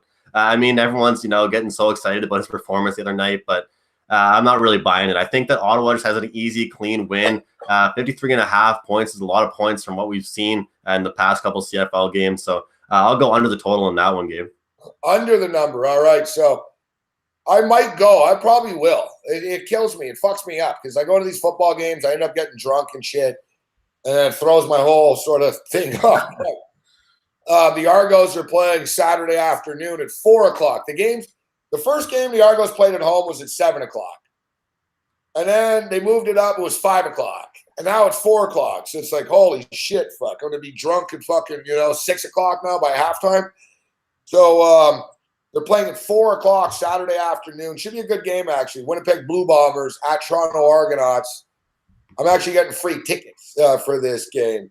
There you go. I don't know if you're healthy enough to go, Sonny, but I'm getting free tickets. I got the Winnipeg Blue Bombers hooking me up. I'll be in the Bomber fucking family section. So Winnipeg Blue Bombers laying 2.5 points against the Argos. It's a tough game, and I got to tell you, I'm 0 for 2 picking Argo games, going to the games, and I can't lie. If I lose this game, whatever side I bet, I better fucking win, bro, because it's upset me. I've gone to 2 football games this year, and I lost both games. I bet. Yeah, living in here in Halifax, Gabe, I haven't really had the chance to experience that as much. Like I've heard you talking about it on your show and stuff like that. Like being actually at a game, especially even near your hometown where you bet on, it probably enhances the experience for sure. But like you mentioned, it sometimes could be the curse and not really have as good a luck. But I just talked about Winnipeg there, Gabe, and I think with Matt Nichols, a quarterback that does not usually throw 3 picks, let alone a pick in a game, I think this is a game where he bounces back huge. Like I mentioned, I think it really faulted them. It was a really mentally weak game from Winnipeg, man. Like those past 2 weeks of the CFL are one of those weird weeks where you play the exact same team, and if you dominated a team, you're not, unless you have a very good week of practice, your coach is telling you to stay focused, you're doing the exact same things, you're not going to come out with the same performance you did the week before. I mean, that's just how sports work. People don't realize, the actual mental aspect a lot of the time. And I think that's what happened to the Winnipeg Blue Bombers last week. I mean, they put up 41 points 2 weeks ago to BC, Gabe, and then they come out and lose 20-17. And Travis Lulay comes in and fucking saves the day for them. I mean, their defense stepped up too, but that's not the same BC team. I think tomorrow, this Argos team has not been putting enough points up. I think their defense isn't as good to handle this talented team. And Winnipeg will come into this game angry. I mean, it opened at a pick'em. The only reason it opened as a pick'em because the odds makers don't give a shit about the CFL. They don't know what they're talking about. And last week, Winnipeg lost, and Toronto has been successful. But look at the stats between these two teams, the way they've been performing, what they can do at their best, what they do at their worst. This Winnipeg team is going to dominate Toronto tomorrow. I think it might start slow, might be one of those first half under type games that you mentioned, Ian or Gabe, and then it will blast off in the second half, I think. And so, yeah, you think the Bombers get it done in this game? Bombers defense has been a little shaky, though, right? I mean, they have been vulnerable. I think there'll be points in this game. Now, listen, James Franklin's been pretty good. He hasn't been great, but he's been all right for a guy who doesn't have a lot of experience. He's thrown in here.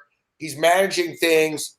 I expect the Argos offense to get a little better, but this Argos offense really does stall, very similar to Hamilton. Like, they move the ball, but they have a hard time converting in the red zone, don't they? Yeah, they don't do anything too special. I think they're a very conservative team, I think. And all it takes is for that one game, though, man, for like James Wilder Jr. to have like a 65-yard run and just be like, oh, fuck, like this guy is capable of doing that. And I think that with Ricky Ray being out, I mean, we can't lie, that's definitely a huge factor of them not going deep as much and trying as much. But do you think that realistically over the past several weeks, James Franklin's gotten consecutively better? That's the way I look at it. I don't really think so. I think he's been safe and he's been secure, but I don't think he's really gotten better each week. Yeah, but they have to give him – let him start throwing the ball down the field a little bit more.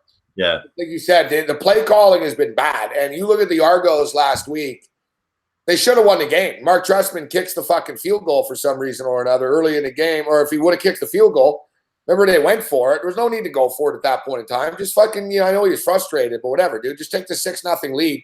He doesn't take the points. Fucking 2 minutes later, he's losing 7-3. He leaves the 3 points on the fucking field, and he ends up losing the game by 1 point. I mean, trust me, you don't have your star quarterback. You've got to coach these guys to victory. I'm disappointed in Mark Trestman's job that he's done so far this year, to be honest. I don't know, man. I've never really been a fan of Mark Trestman personally either. Like, I think that you're talking about a guy that, slows the pace down and stuff like that. I think Mark Trestman is scared to make a mistake.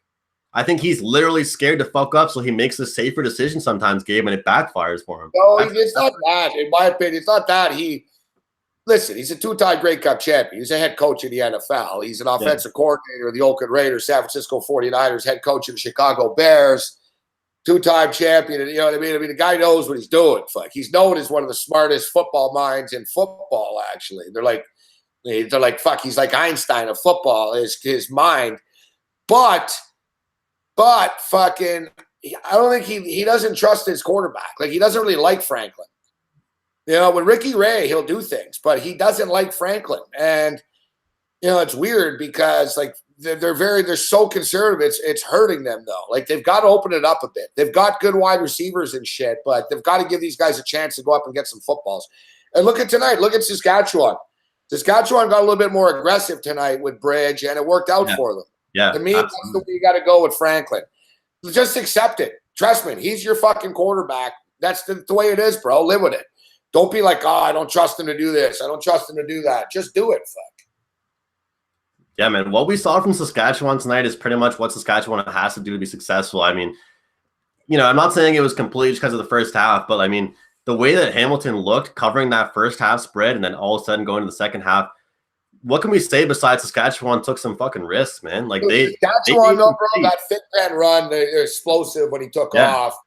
And one thing with Saskatchewan, bro, they've got a lot of good athletes on that team. Like if you look at their talent, they might be the most stacked team in the league. Actually, they're just Chris Jones plays his stars on defense. He doesn't really know what to do.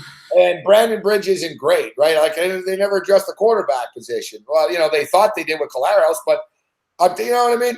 Saskatchewan showed, bro, like down the road, they're going to be a bitch to play against. Like they've got fast fucking dudes on that team.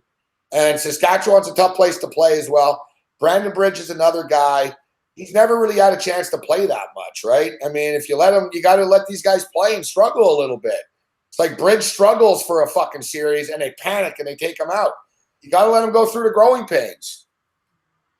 Yeah, we were talking about that on Tuesday. I agree with that. I mean, no matter what sport you're playing really at all, Gabe, but especially football, man, at the quarterback position, we're talking about James Franklin getting the go-ahead to make a long throw. I mean, Bridge, we got to love him as a Canadian quarterback. He hasn't really had the reins and the go-ahead to really make too many significant plays either.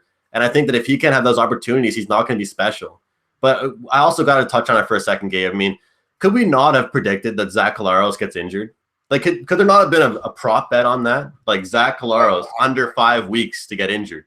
You know what I mean? Like, this guy literally everywhere he goes, he puts on a show for the first several weeks and gets injured. I mean, it's not like we can't say he's soft either. It's not like, oh, he's a big pussy. Oh, yeah. It's just rough injuries. He's got bad luck, bro. He gets fucking hit, and, he broke his collarbone. Like, it's not soft. It's like, it's bad luck. And then he comes back, and he actually looked pretty good, bro. And then what happens? Helmet to helmet shot. Boom, right? It's like he's a magnet. You're right. It's almost like Travis Lulay was before. Or remember Buck Pierce. We're going back a little ways, but the quarterback, Buck Pierce. Buck Pierce was good. He was like Inspector Clouseau, man. Like, he was like the Bumblebee man on The Simpsons.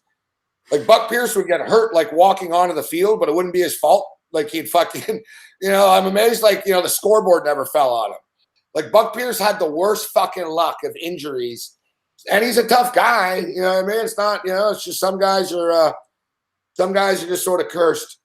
Yeah, BC Lions, exactly, Mangler. Travis Lulay, remember Buck Pierce? So there's another game on the board, guys. There's 4 games this week, but there's no game on the board. Sorry. There's a game on the schedule, but there's no game on the board yet. No line because they don't know the quarterback situation. But I think it's going to be Arbuckle, Andrew. I think it's going to be Arbuckle. Yeah, man, I didn't even mind that, bro. Like, he actually looked good in my eyes, Gabe. Like, did you see when he came in? Like, he looked confident.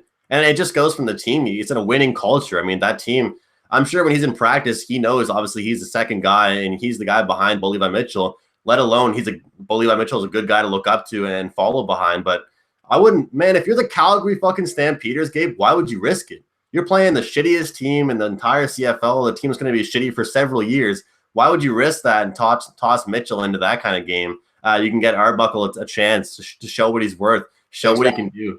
And, he did a good job with that. It's not like he came out after Mitchell got injured, Gabe, and just absolutely, threw terrible passes, threw a pick six. He actually came out and played. He was kind of conservative at the start, but, I think he threw a 30, 40-yard toss and completed it. He looked pretty solid. My question really is, how's that going to affect the spread? How is that going to affect the game outcome? I'm not really sure. Either way, my prediction on that, without even really knowing what the total's looking at, Gabe, I'll probably look at the under. I want to continue that under train with Calgary as long as I can. I really do like it. Their defense has stepped up, and I think they're more concerned about that than really, blowing teams out. If you notice, they haven't really blown teams out in the second half, right? They've really just started the game off dominating. They coast that. Yeah. One thing with that game, too, there's no line, but if it is Arbuckle, it's actually a better bet. Not a better bet, but I'm saying you're going to get better value. You know what I mean? Yeah. Like, if Bo Levi Mitchell's playing, the spread's probably like 13.5, With Arbuckle, what is it going to be? 8.5, 7.5? It'll be more reasonable at least. Now, maybe 9. The Alouettes are always massive underdogs. So, you'll probably get, if it's Arbuckle, I think you're almost in a better situation, actually. So that's the Saturday night game. All right, Abdul, has asked me like 10 times here, Abdul. You know, we're talking about football, Abdul, not weed right now. But you asked me what I'm smoking Amnesia. Amnesia. Hold the bag up to the camera. Amnesia Lemon Kush. Amnesia Lemon Kush, courtesy of Lakeside brand weed, Jazz brand weed. If You you're buy a lot of the same shit, Gabe? if you're in Canada, you can get something delivered to yourself, legally in Canada only, of course.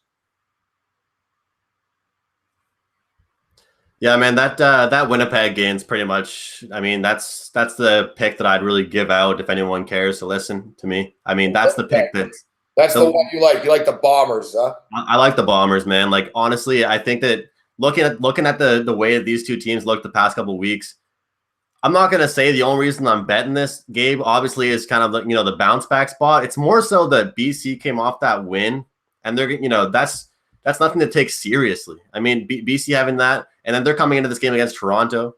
I don't know. It's gonna be the fact that they open up at a fucking pick'em. I think it's going to be an easy win for Winnipeg. Nichols is just way stronger. If you want to look at a pick'em, a game that opened at a pick'em, and just look at the quarterback comparison straight up, that should give me enough there. Winnipeg's defense has to prove me something, but I just know that Toronto can't put the points up, plain and simple. Andrew McKinnon. So you do the CIS stuff, right? Didn't you tell me you do some play-by-play?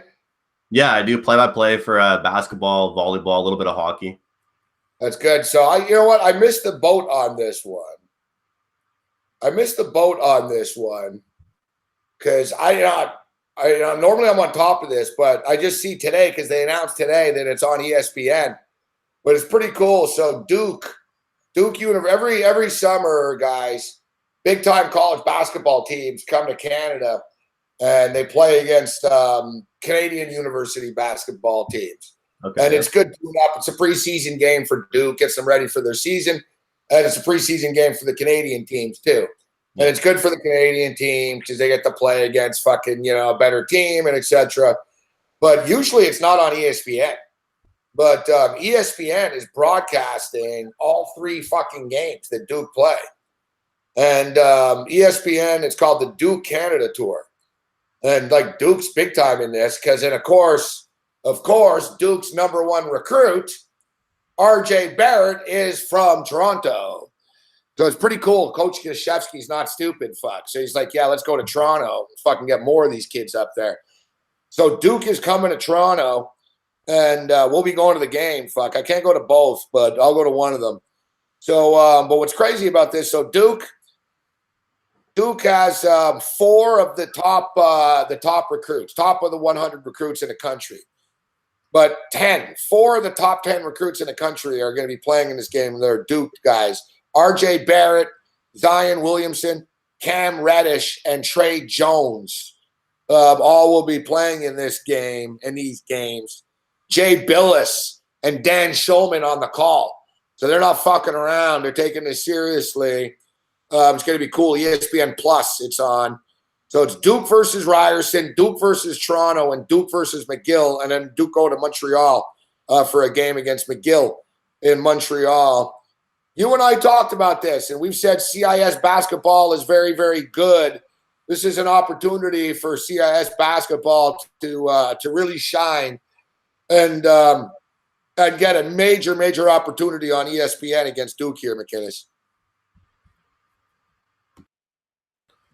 Yeah, I think I'm not sure if how much we really talked about it too much, Gabe. We were both pretty fucked up that night. I'll speak for myself, I guess, when you were here in Halifax. But I do remember us, talking about the CIS and its comparison to the NCAA. And I think I might have told you this before already, but a little story for you. I was doing a little bit of like media work at the Nationals here in Halifax. A lot of times the Nationals is held here in Halifax. It gets a huge, huge following here because obviously we have no professional teams or anything like that. So a lot of college fans here for the CIS level, AUS level. And I'm in the press conference and they bring up the coach of Carleton. They bring up the coach, Ray Rana, I believe that's how it's pronounced, Ryerson Rams. He's a national team coach for Team Canada. Anyway, they're up there and they got the guys asking, look, what do you guys really think? He asked them straight up, Gabe. He said, what do you guys really think? Comparison top level U Sports teams here at the Nationals, top 3 teams. How do you match up against NCAA teams? And I was waiting. I was sitting at the edge of my seat waiting for the answer because, as someone that's doing media work and filming and stuff like that, you want to get a great answer. And the Carleton coach really did seem to believe. And Carleton, for anyone that doesn't know, wins the Nationals, literally the Nationals, almost every single year.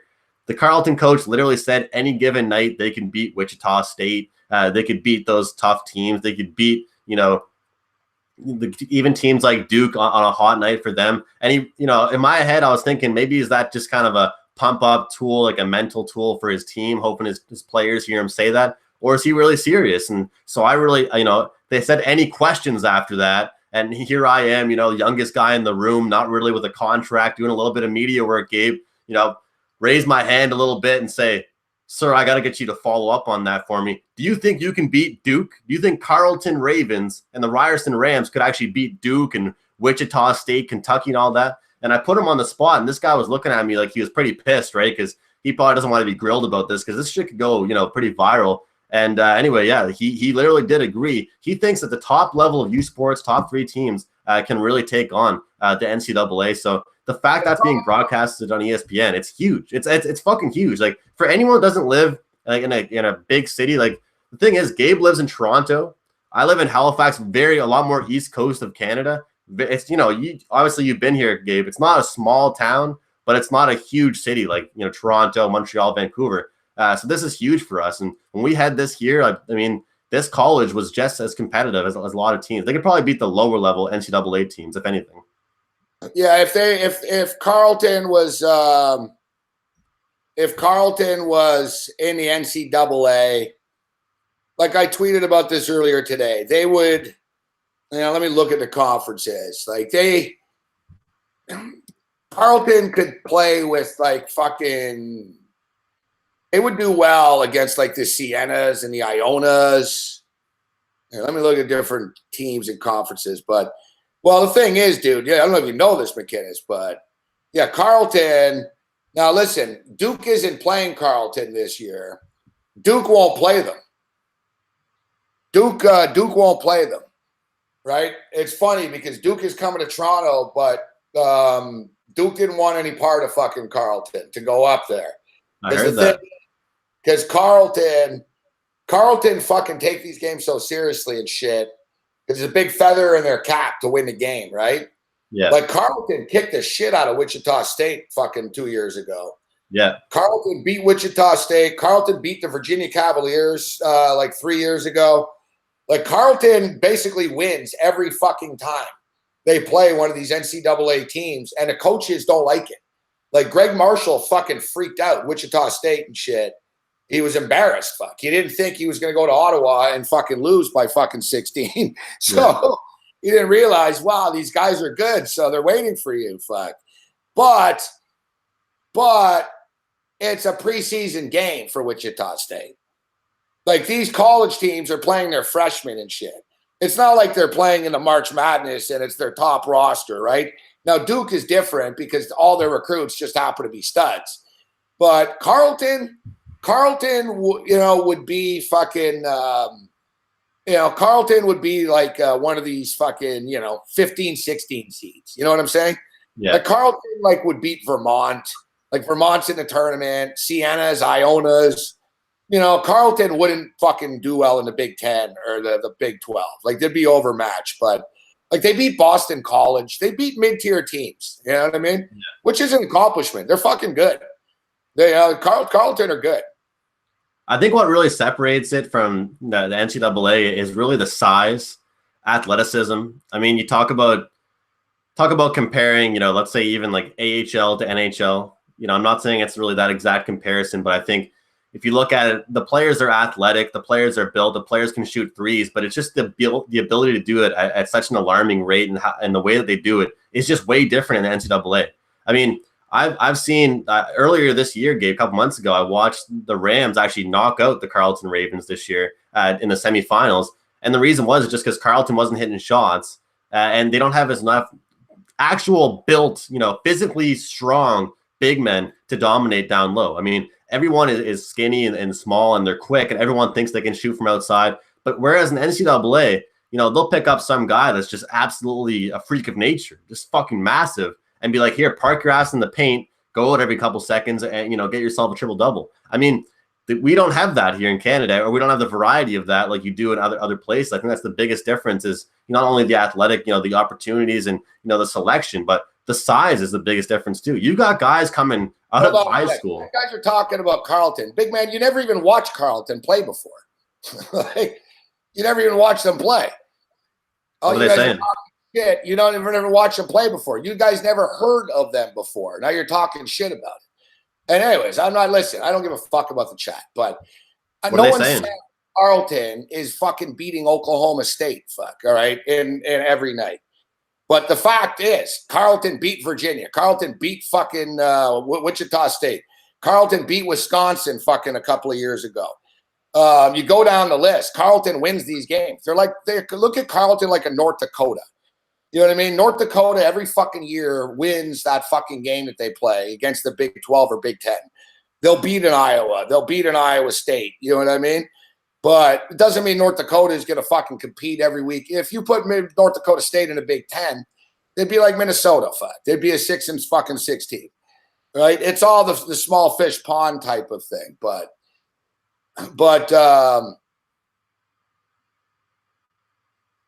exactly, Ghetto knows it. Fuck. Listen, I told you. I'm telling you right now. Look, out of there's 320 fucking schools, NCAA or whatever. Carleton's like in the middle. You know what I mean? Like, and they're the best in Canada. But they'd be like, 150th type shit, 140th or 130th. But the coach is right. Like on any given night, they could beat anybody. Over the course of a season, their depth would be a problem. Yeah. But they're good. So anyways, this is the best part of it for all you loudmouths, fuck. You'll have an opportunity to bet on it because there'll be point spreads on these games. There'll be point spreads on these games. Yeah. And I'll tell you what, the Canadian teams always cover the numbers in these games because the odds makers don't know what to do. Fuck, I was going to take over 1.5 in game on this Club America, Man U. It's 1-1 right now in the 90th minute. Fuck. All right, so, so I'm going to get an odds maker on to talk about this and find out what the numbers, the ballpark is going to be. But I think that Duke versus Ryerson in Toronto, Duke's probably going to be about minus 27 or so, minus 24.5, minus 27. Duke versus Toronto, and then Duke versus McGill. Now, listen, Ryerson, you mentioned it. Their coach is the national fucking coach, right? So Ryerson's coach is good. Ryerson have good players on their team. They'll fucking battle. They're going to lose. I think Ryerson will lose by like 15-17 or so. Yeah. I think Toronto will fucking probably lose, in the mid-20s. Look, Duke played McGill a few years ago, and they beat them by like 37 or something. Yeah, Gabe, I hate to bash on McGill, but they don't have what it takes, man. I saw them back-to-back years here at Nationals. They're a team that's always around. They're always here at Nationals. They make it to the quarters, and I think they're just too soft, man. They're going to get dominated by these American teams. It's not a fucking basketball school. They're rich kids, right? It's like Ivy school. Fuck. But yeah, I think McGill could be in trouble. McGill's going to get pasted, but looking at this, like Ryerson's the one. Like Ryerson's the one where Duke can get caught off guard a bit in the first half here, where they're going to be like, holy fuck, these guys are a lot better than we thought they were going to be. And I'm curious to see what we're going to get. I think we'll probably get about 24 points. Like I said, the odds makers aren't stupid, guys, because they did this a few times with Carleton. I remember like fucking Virginia was like minus fucking 17 at Carleton, and Carleton beat them outright. and Wisconsin was like same shit. Wisconsin was like minus 13.5 at Carleton. Carleton beat them outright. So it's funny, and I was talking to Pete Annapolis today on my radio show, who's a big basketball guy, and he told me, he was saying that Duke didn't want any part of Carleton. Like Krzyzewski was like, no, maybe next year. Like, and it's like word is out with NCAA coaches. Listen, if you go up there to Ottawa, these motherfuckers are waiting for you. Like, don't do it. It's not worth it. Fuck. They're going to act like it's the NCAA championship. So Yeah, it'll be fun. I'm going to go to the game. I'm going to the game, and I'm going to bet on the game. And whatever. I'm going to take my boys, the Ryerson Rams, plus 27.5 if I can get it. When is the game, Gabe? Wednesday, August the 15th, Duke versus Ryerson. Friday, August the 17th, it's Duke versus Toronto. And then Sunday, August 19th, Duke is in Montreal versus McGill. All of the games will be on ESPN, TSN, and ESPN+. Well, man, one of these weeks before the end of this, like the summer, I'm gonna head up to Toronto and see a game with you and Ian and see what's up. So I might try and make the most of it. Who knows what we all go, but that sounds like a pretty cool opportunity. Yeah, we'll see. Maybe it'll be a CFL game that weekend too. But I was going to ask, so there's no one. No, what about teams going to the Maritimes?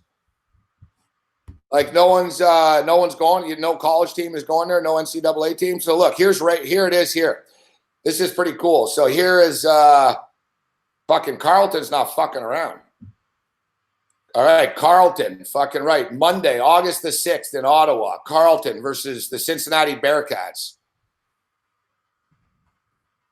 Wednesday, August 8th, Carleton versus Ole Miss, Mississippi. Carleton versus South Dakota State. Oh, they're going to beat South Dakota State. Fuck. They'll kick the shit out of Maryland Eastern Shore. So it'll be interesting. I'm going to tell you guys right now. Carleton will either beat Cincinnati or Mississippi. They'll win one of these two games. Fuck. Maybe they won't win them both. They'll win one of those two games outright. Either way, they're going to be way undervalued, Gabe. That's all we know coming in. I mean, especially with Ryerson. You mentioned there's a reason why the teams don't want to come in and play Carleton, but, you know, I really think that Ryerson is like Carleton's mini-me. I mean, they've always been at the top two of the national conference, and I think that Ryerson's the same way, man. Like, if they got a team coming in from NCAA or even, you know, the European League or wherever they're coming in from, they're going to treat it like it's a huge fucking game. I mean, if we're getting a good enough spread, I mean, they're going to MLS. It's like the MLS All-Stars versus Juventus. Yeah. Who do you think cares more? Fuck. You know what I mean? The MLS All-Stars are going to be like, holy fuck, we're playing Ronaldo, and this is big, and let's fucking beat these guys. We can say we beat Juventus. Meanwhile, Juventus is going to be like, wow, this is our first game, and, you know, we're just getting our legs underneath us, right? I mean, that's the whole thing, guys. I mean, there's a lot of idiots in the chat. Rah, rah, rah, rah. It's that it's a preseason game. You know what I mean? The NCAA, like, teams, they're not in their peak form yet. You know what I mean? It's summer. It's their first games of the year as well. But there's two sides to it, though. Virginia will be at Ottawa, and it'll be like the first time their freshman point guard is playing and shit for Virginia, like literally. It'll be one of the first times he's playing in a Virginia uniform. This will be one of the first times these Duke kids are in uniform, right? But the thing is, like, all these kids on Ryerson and shit, they all know R.J. Barrett. They all played against him. Like, R.J. Barrett's from Toronto, so I don't know what people think, that Andrew Wiggins is from Toronto and R.J. Barrett is from Toronto, but there's no other fucking kids that know how to play basketball in Toronto. Yeah, exactly. But Toronto is a fucking major basketball hub. And, I mean, fuck, they're going to have fucking 3 of the last fucking 5 first overall picks in the NBA are from Toronto. Fuck. You know, did they pan out at all? Great? No, but R.J. Barrett will be the top pick in the NBA draft next year. Andrew Wiggins, the top pick in the NBA draft. Anthony Bennett was the. Don't forget Anthony Bennett. Yeah. Well, that was a bad idea. Yeah. I lived in Vegas when Anthony Bennett was on the Rebels, and I was like, these guys are nuts if they think he's the number 1 pick. Like, fuck. Yeah. Kid fucking couldn't play on the road in the Mountain West. Fuck. So, anyways, McKinnis, I'm looking forward to this. So, yeah, you don't know, like no one in the Maritimes. There's got to be NCAA teams going there, bro. Sometimes they travel there, or they make trips to. You're saying that they'll go to the States, yeah. Or they'll go to the States. Some of like the more higher paid programs here, or the teams that succeed the most will go travel. They won't really make them come to Halifax, but yeah. One last point about that, Gabe, though, just about the whole comparison.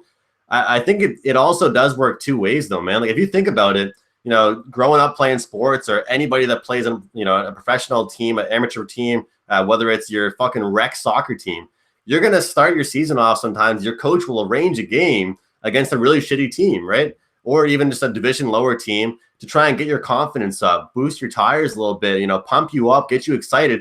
So realistically, there's kind of two angles. There's all the pressures on Carleton, all the pressures on, the team visiting from the NCAA.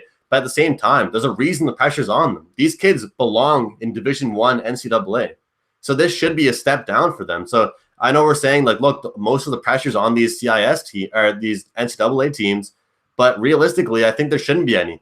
There's a reason why they're not playing in the CIS. There's a reason why they're coming out of high school and playing D1 for schools like Duke. So, I mean, I remember when I played basketball, I was in, grade like 10 or 11. You would literally get an exhibition game against a really fucking awful team, man, just so you can pump the score up and get your confidence up. And that's what this should be. I mean, it's like, hey, here, fellas, the game starts in the season starts in a month. Here's this team that no one's fucking heard of, and you're going to beat the shit out of them. And that's like, oh shit, all right, everyone beat them by like 30 or 40. That's the mindset they should have coming into this game again. It's Carleton, whether or not it's Carleton, Ryerson.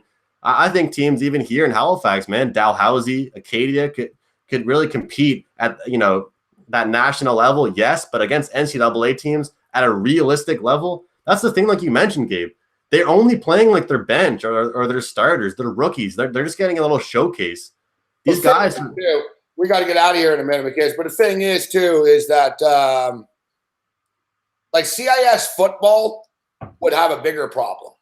Oh, like time. CIS basketball, like CIS football, there's only a few teams. Like Laval could compete with a few teams in NCAA, but they'd have a problem. Like Laval could battle with a MAC team, but Laval would be in a lot of trouble against fucking a big-time Big Ten team or something.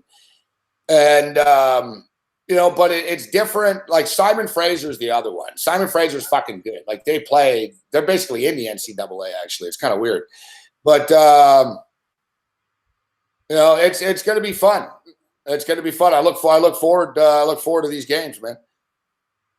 Yeah, it'll be cool to watch, man. Like, and the thing is, like, I'll always know the comparison, but if anyone's ever in the area, anyone's ever even in Canada that lives in the States watching this show, don't count out our college ball. I mean, it's not as hyped. It's not the same as your college ball for sure, but it's still some basketball worth watching for sure.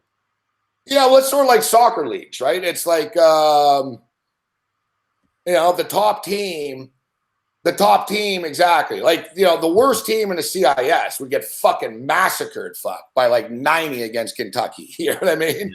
Yeah. It's sort of like the elite of the league. You know what I mean? Like, there's only a couple of teams. Like, there's a reason why every year it's Carleton, right? It's either Carleton, now Ryerson can handle a Duke.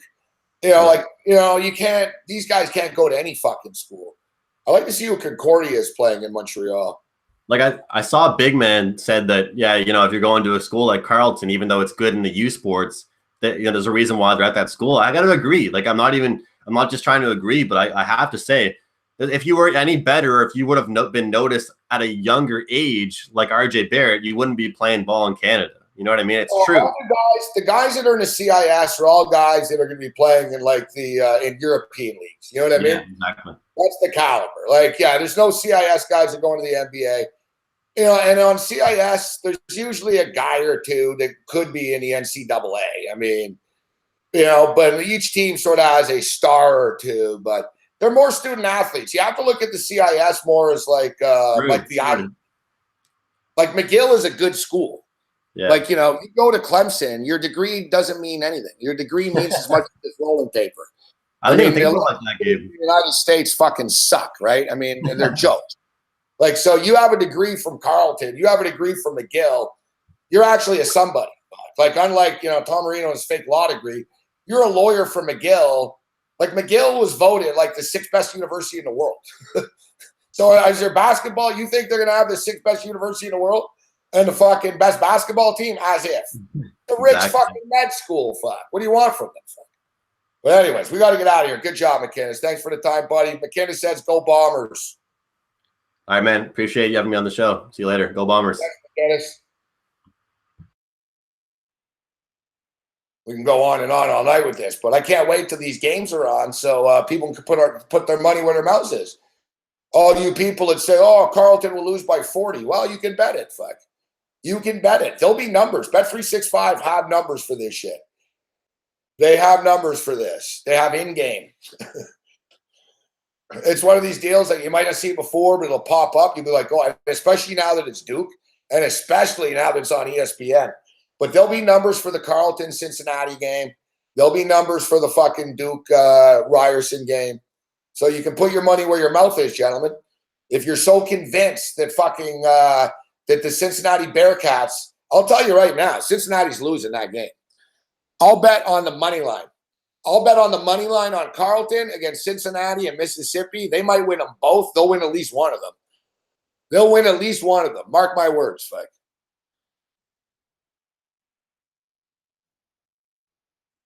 Cincinnati against Carleton is going to be a bloodbath, fuck. It's going to be a war. Carleton, like I said, Carleton does good against these low-scoring sort of defensive teams. Like I said, they beat Virginia. They kicked the shit out of Wichita State. They beat Wisconsin. Like, listen, I know college basketball guys, right? And I'm not sitting here telling you that fucking Carleton beats my Michigan Wolverines in a real game. But in a preseason game, facts are facts. And every fucking year, Carleton win these games. They just do, you know? Ask Ghetto. Ghetto is in Ottawa. He knows. Peterson knows. Brett knows his college shit.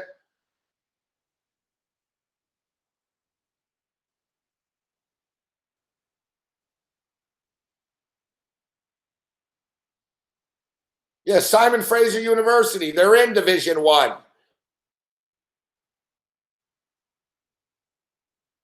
That's another very good point by Brett, too. That's a very good point by Brett, too. It's another advantage, guys. See, you guys don't know. I mean, a lot of people will talk shit without being really knowing things. But, like, a good example is, remember the World Junior Football Championships, okay? Quick story here, and then we're going to get Mick on talk this. So, remember the World Junior Championships. So there was a football championship. It was at the site of the Super Bowl every year. And basically, it was the high school all-stars of whatever state the Super Bowl was in, okay? So, so when I was there once, it was Houston. So Mick Aussie was there. So we were in Houston, and it was at Katy, Texas, which is one of the best fucking high school programs in America, Katy, Texas.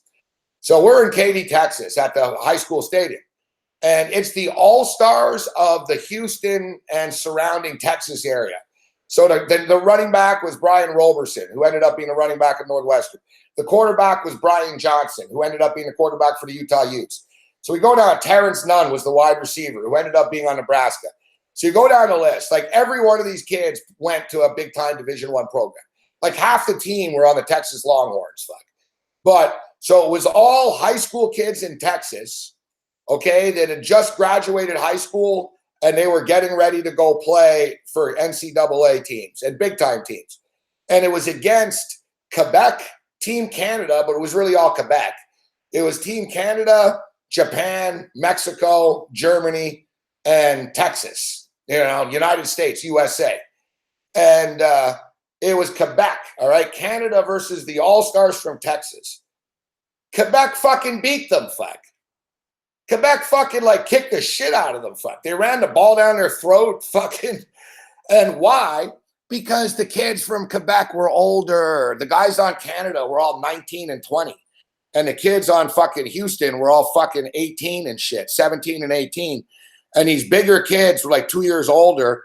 And I was shocked. I was like, man, Canada's going to get killed. I was doing play-by-play.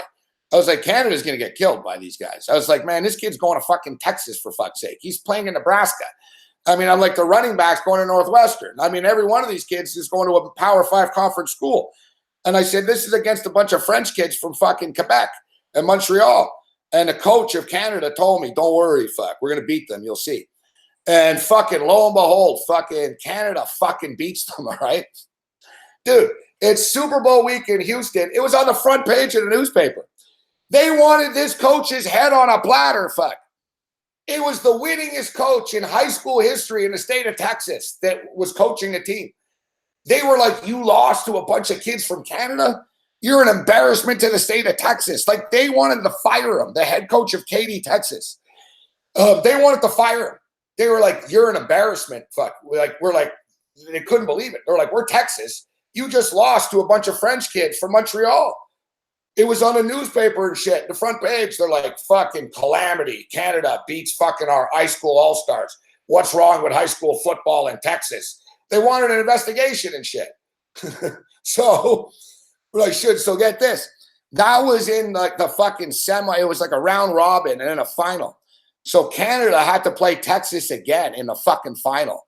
And it didn't go Canada's way the second time, as the kids on fucking Houston, they fucking knew. They were aware, right? They were aware. They're like, oh, fuck. These kids from fucking Montreal are good, man. We better not joke around. And Texas were all business. I was there at Fudge. So when Quebec beat them the first time, the kids on Texas were all hot dogging and they were laughing and shit. They were all business after the fucking entire state mocked them. So they showed up. They were all business, and they played for real again. And Texas beat the Quebec team like 23-14.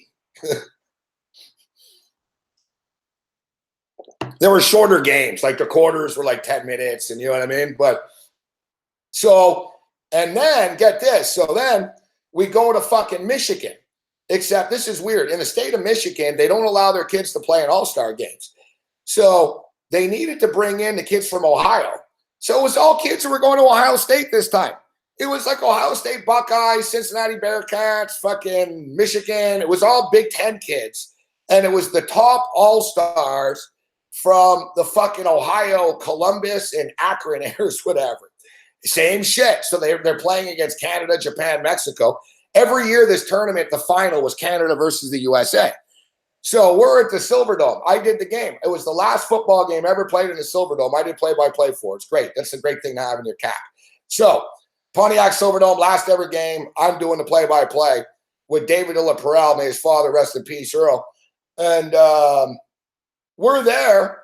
Fucking the team from Ohio couldn't get past the 50-yard line. No shit. Quebec, it was all French kids, fuck. The team from Quebec, dude, the kids on Ohio were crying, fuck. Like, Quebec was swatting balls. They beat the living tar out of them. And Roger Goodell canceled the fucking series because the USA was losing every year. And it was an embarrassment. So they were like, we're tired of this, fuck. We're paying for these kids to Canada to come here and beat us. And they canceled the series. They canceled the series. Now, I'm not sitting here telling you that the kids in Quebec, Montreal are better football players than the kids in Texas are. They're better hockey players. But what I'm telling you is when you're 2 years older, you are better. And it's just one of these deals. Like, they were bigger, they were stronger. And it's the same thing like Peterson's brought up here with these Carleton kids. It's like playing BYU. Kids on Carleton are like 24 and 25 and shit. They're grown men. Right? They're men. They're like grown men that are actually studying in school and shit that just happen to be 6'11". You know what I mean? It's sort of like playing, I don't know if you guys ever played street ball, but you know, I play a lot of street ball, and the best street ball teams are always the geeky white guys, fuck. You always figure, oh, fuck these white guys. What are they going to do, fuck? And the flashy brother team, you know what I mean? I played in the NBA Hoop It Up 3 years in a row. Man, we always beat flashy teams and shit. You just trip them and talk shit and fucking play dirty, and they get off their game. You know what I mean? I hated playing suburban white guys. Fuck. They're all fundamentals and blocking out and shit. It's fucking annoying.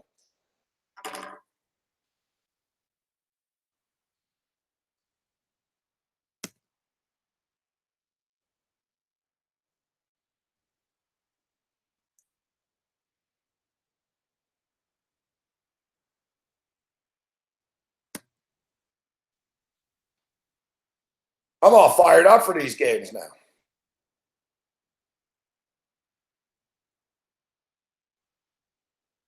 Scott Ramsey. Thank you, Scott. Listen, Scott Ramsey.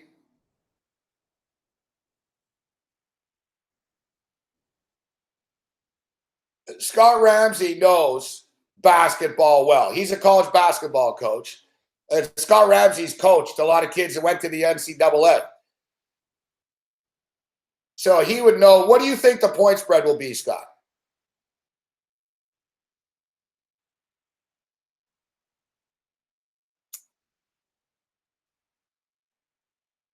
What do you think the point spread will be, Scott? Ryerson versus Duke. I'm thinking about 24.5.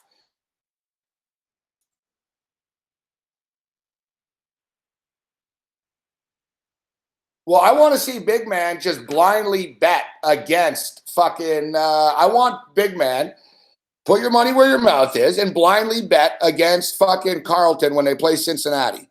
Bet on the money line since you're so sure they suck.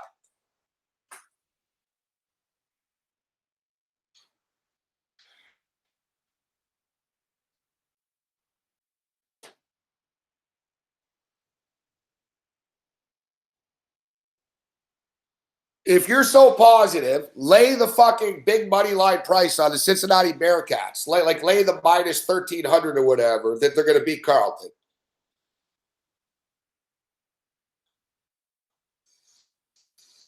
We're not talking about Simon Fraser. We're not talking about Simon Fraser. We're talking about Carlton. Carlton basketball. What I'm saying, Scott, is that Carlton, what do you have to see the lineups? Fuck. You don't even know the lineup, fuck, of Carlton. You never seen them play. You don't know who they are. But you're saying you don't know, you're saying they suck.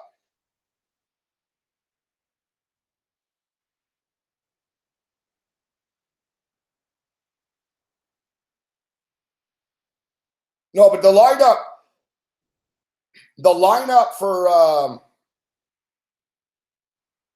lineup for Cincinnati is going to be all freshmen. It's freshmen. It's not it's not the seniors and shit. It's freshmen. But we said that before. It's freshmen.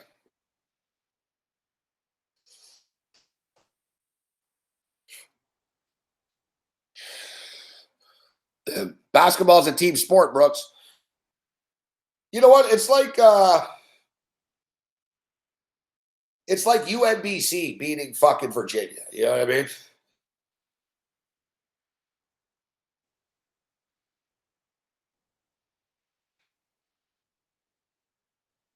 Yeah, Mally. It's preseason, exactly. Fuck, everyone gets fired up about shit. I love it.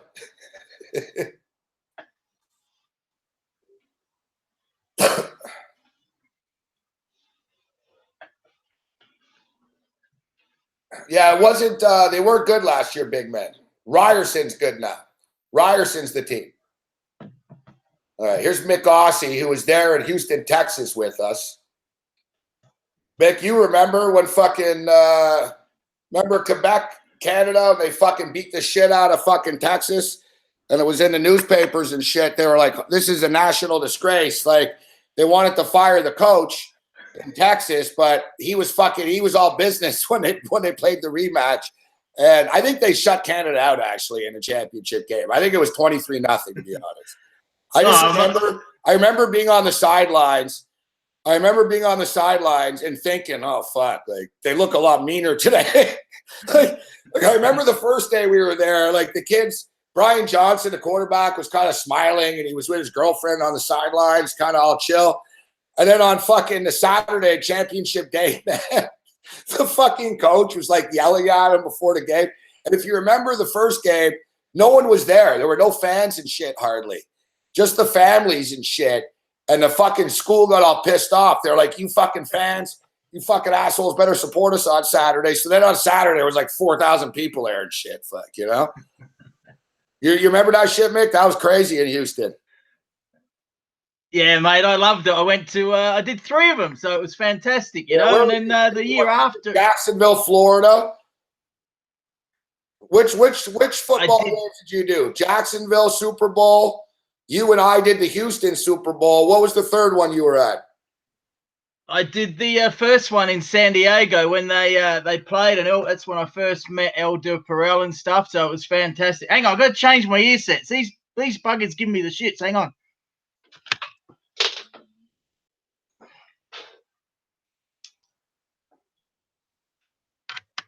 Did Canada win in San Diego? I remember the Jacksonville one, fuck. I remember Jacksonville. Canada lost like 14-13, right? They went for 2 or something at the fucking – they were great games, man. It was fun. Roger Goodell's an asshole, man. It was Paul Tagliabue. Paul Tagliabue used to promote this, and they used to send all the kids to the Super Bowl, and it was at the Super Bowl site. We used to go to the Super Bowl and cover the games and shit. and I did play-by-play for Team Canada. And it was great times, man. But fucking old Roger Goodell got shut down. Plus, I got banned by the NFL for 2 years. Mate, the best. I should bring that up, that I did get banned by covering the event for 2 years by the NFL. Mate, the best one was in Jacksonville when they actually won, and Jerome Messon was a beast. So Jerome Messon won it for Canada. I mean, it was shit. I didn't know that. Jerome Messon was the running back. Hey, that's awesome. Yeah. Yeah, I got it on video, mate, and that's why D. LaPerle liked me and you, because I was there covering it for 3 years in a row, and no one else from TSN or anyone was there. But yeah, Jerome Messon was a beast. Now, it wasn't really Canada versus USA. I mean, USA would smash him. So it was Canada versus whichever state the Super Bowl was played in. But anyway, it was a great event.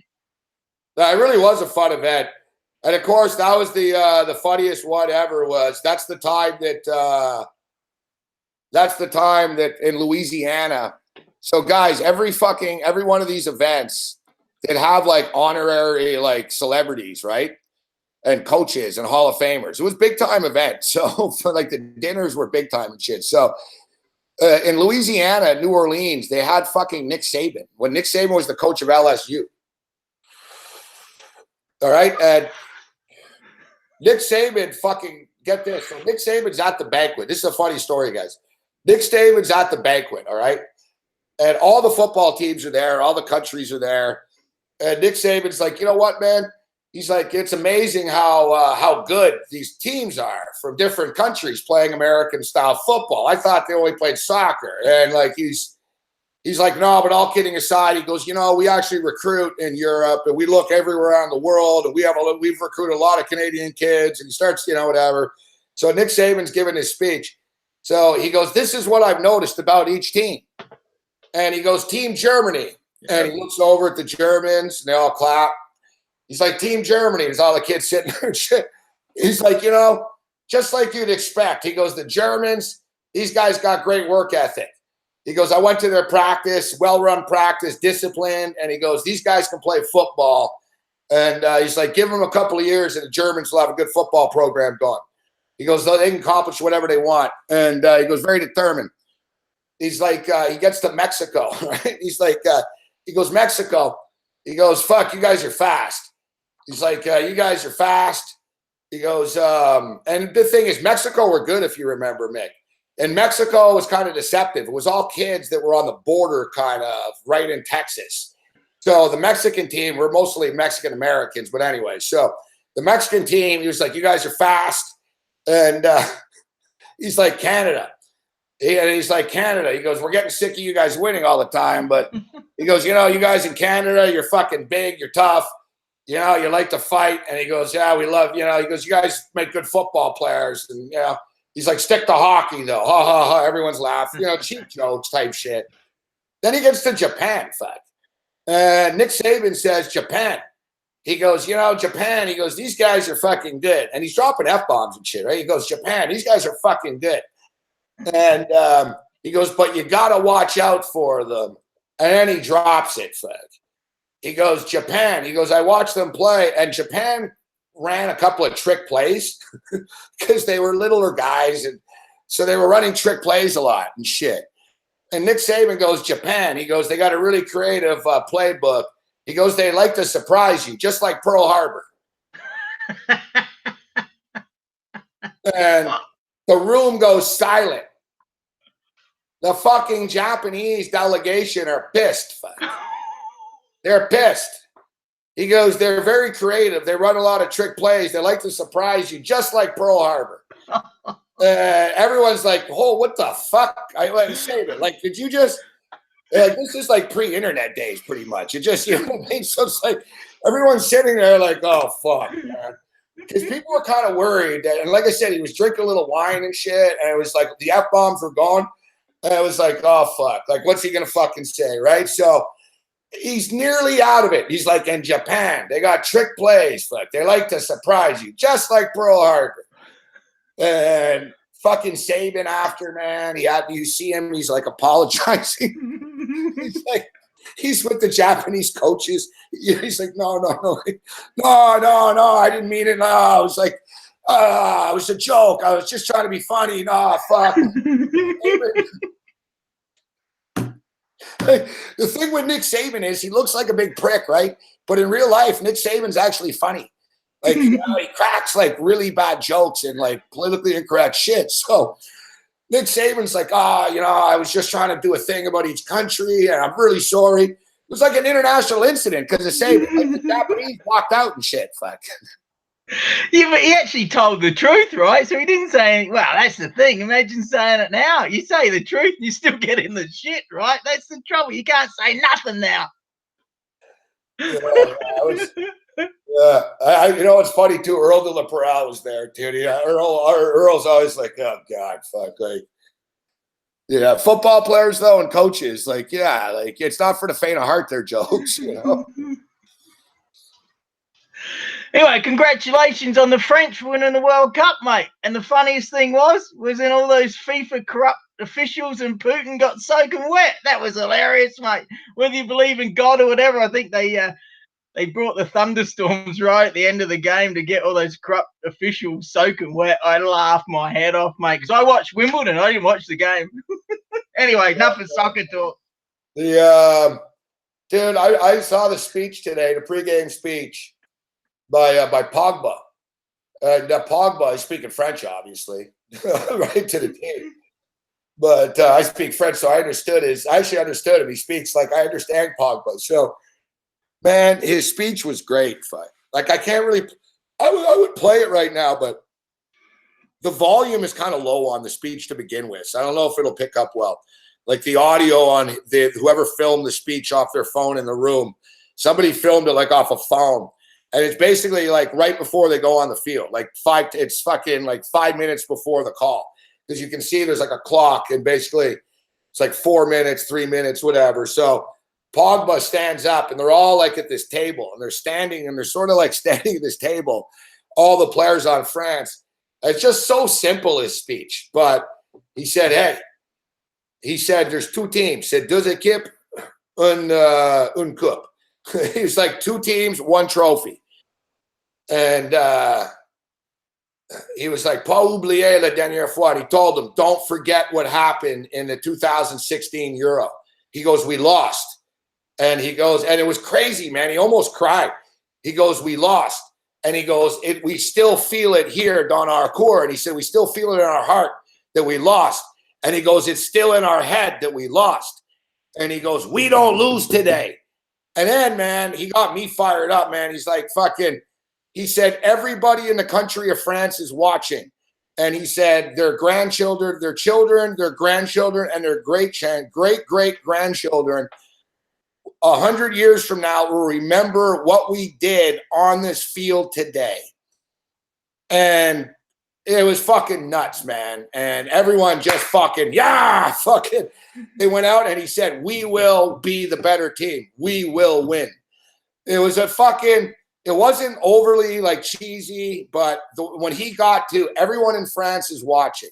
And he said, we will be part of history. And he said, the grandchildren and the great-grandchildren and the great-great-grandchildren will talk about what we did today. Two teams, one team wins. That team is France. And then they went out there. It was a fucking great speech, bud. Well, I just wish it was England and France because they don't like each other, and I would have got up early to watch that. But I know you love it and stuff, and a lot of people love it, but I think it's boring. I like watching the highlights, but I'm not a big fan, mate. I'm not getting sucked into hype of a lot of stuff. Like, there's a few sports now I'm done with. I just love 3 or 4 sports I want to focus on, NFL, NFL, and Aussie footy, mate. Even Australia in the World Cup, you really were just, it was just like another game to you. Yeah, whatever. Well, yeah, I grew up with, like I said, when I grew up, the only people that played soccer in Australia were people that had Italian parents or Greek parents. Now a lot more kids are playing it because the other games are getting rough and the world's getting soft. Mummy says you can't play Aussie footy. You know what I mean, mate. Hold on. I'm going to play the speech here. Here it is. I got to play it. Here it is. It's only like 50 seconds. Hopefully it's loud. Here it is. I don't even know. I can talk French. There's actually subtitles too. They put subtitles on it, so I'll read the subtitles for people. C'est tout ce qu'on est, c'est tout ce qu'est-ce qu'on veut, c'est tout le chemin qu'on a fait, on connaît. Dans les cœurs, dans le regard, là je le vois les gars, on est concentrés. Fuck, it fires me up because we cannot forget. Maybe I'm repeating myself, but we're 90 minutes away from possibly making history.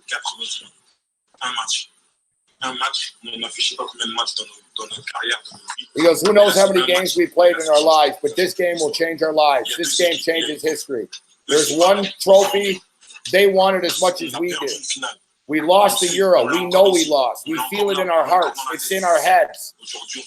Today, we're never going to let another team take what's ours. Tonight, I want the memory of all of us, the French people who are watching us, their kids, their grandkids, their great-grandkids. I want us to be warriors on the pitch. I want us to be leaders. That's some fucking hardcore shit, man. So that's here now. This is without me butchering, talking over it. C'est tout ce qu'on est, c'est tout ce qu'est-ce qu'on veut, c'est tout le chemin qu'on a fait, on connaît. Dans le cœur, dans le regard, là je le vois les gars, on est concentrés. Les gars, faut pas oublier. Je vais peut-être le répéter. Les gars, on est peut-être à 90 minutes d'écrire l'histoire. 90 minutes. We are 90 minutes away from making history. On a fait je sais pas combien de matchs dans notre carrière, dans notre vie.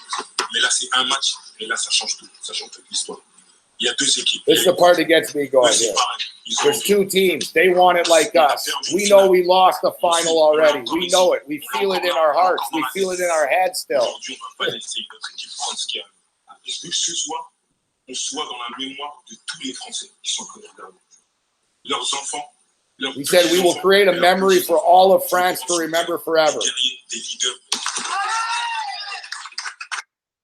That's some fucking hardcore leadership right there, man. That's some hardcore leadership. When he told them, I don't know how many games we've all played in our lives, but this is the game. They said that's like the Bo Schembechler effect. The team. We need to win today. Great speech, and they did. France were not going to be denied. All right, so let's get into some AFL here, Mick. Is there a game tonight coming up? Yeah, it'd be in the morning. So St. Kilda. All right, yeah, early your time. Yeah, early your time. Yeah, bloody 5 underdogs won last week, mate. Are you kidding me? Even your friggin' Eagles beat Collingwood at the MCG. They never win there, mate. Crazy. I told you to be careful. Cost me money for it. Oh, God, you be careful. But who would have picked Eagles at the MCG? They were terrible last year. You know that. They could never win away from home. But good on them, mate. Good on them. All right. So I don't like the Magpies. Let's jump in here on this game. So we've got St. Kilda against the top team in the league here, Richmond. Richmond's 12-4 in first place in the ladder. 12-4. St. Kilda just 4-11. Monster point spread at 32.5 points, Mick. I'm not ready to lay the points here, but I'll put them in a parlay. Richmond's going to win this game, but I don't want to lay 32.5. I would. They started off at 39.5. Backer Julio's out. He was probably best player in the grand final last year. And Nathan Broad's back in. He's the guy that took photographs of a girl topless last year after they won the premiership. He got in the shit, mate. Went on social media. He got suspended for a bit. So he's back in. The Saints smashed the Blues, but they're terrible. But the Tigers lost in Sydney to Greater Western Sydney. So they're going to be angry. It's that Etihad. They play all right there. Tigers will win. I'll take them on the minus if you want to do the double on that as well. I think they'll bounce back and win. Probably win well. All right. Okay, Mick. I see there's a full slate of games this week, so we'll go through each one quick, so we're not here all night. Fuck, I'm sweating to death. It's hot here. Collingwood and North Melbourne. It's a hot shirt I'm wearing this soccer. There's not a lot of ventilation in this. So North Melbourne and the Cobbly Wobblies. So what do we got here? 13.5 point spread. Two teams. So pretty big game for North Melbourne here for the Roos, as they're in 9th place right now in the standings, and only the top 8 make the playoffs.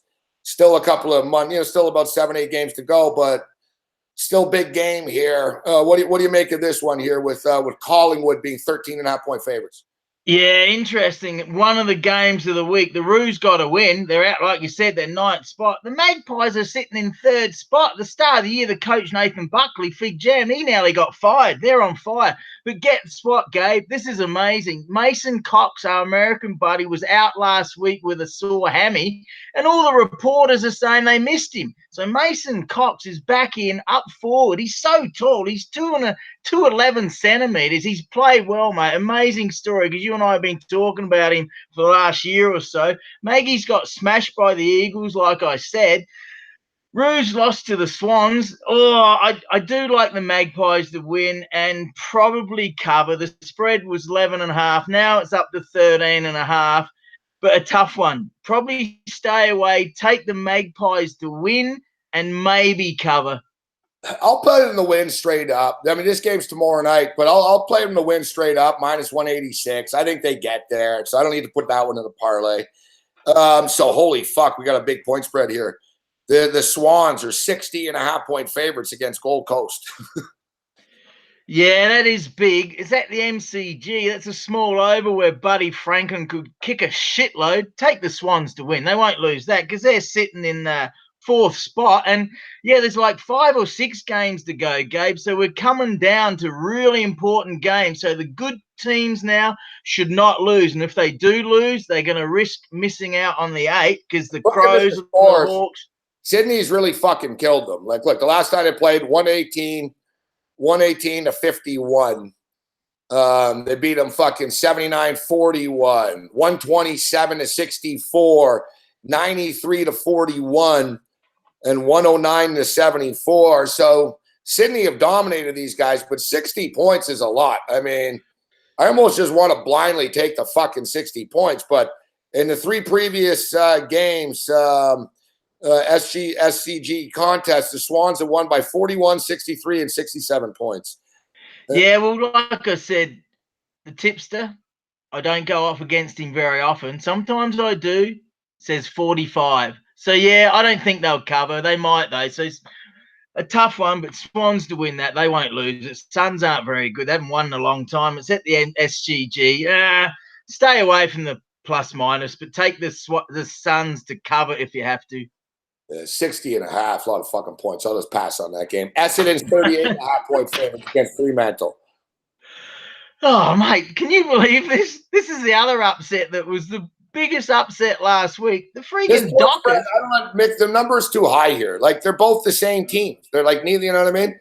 You got an 8-8 team and a 7-9 team. They're both kind of the fucking same, Essendon and the Dockers. I don't understand why the spread's so big. I'll take the fucking Dockers plus 38.5. Yeah, you got it. I got the Dockers on the plus. They upset the Pap Smears over there in Perth last week. I can't believe it. But that was good because now it gives, because the Pap Smears the power lost, it gives the Crows a bit more of a chance to make the 8. So I'm really happy they won, even though I didn't pick them. Take the Bombers to win, but take the Dockers, even though they were without Nate Fife, the worst man bun wussy knob in the whole AFL. They were without him, and their ruckman's gone. So take the Bombers to win, Dockers to cover, but not much of a game. Bombers are an outside chance to make the 8, but I don't think they'll get there. All right. Brisbane and Adelaide, your Adelaide Crows. I'm going to take the points in that last game, guys, but we'll recap those picks tomorrow. These games are tomorrow night. Adelaide and Brisbane, not a great year for you guys. You guys are 8-8 right now. Looking a little trouble in the standings here, Mick. In 11th place, only the top 8 make the playoffs, as we talk about. But you have a very winnable game here against Brisbane. But it is in Brisbane. What do you make of this one? You know, are your Crows going to get it done here? The last time they played, the Crows, they had the game won by halftime. They were up by 30 at the half. They smashed them the last time they played. What was the score? 140 to 60. That was at the Gabba. That's a great name for it. So this one's at the Gabba as well. Yeah, the Gabba's in Brisbane. The Lions, they've been competitive all year. They've lost a lot, but they've actually won 3 in a row. So this is a danger game for the Crows, but because the Crows are desperate, they really cannot afford to drop another game. I think if they drop another game, they're probably out of it. They got Mitch McGovern back. They got Taylor back.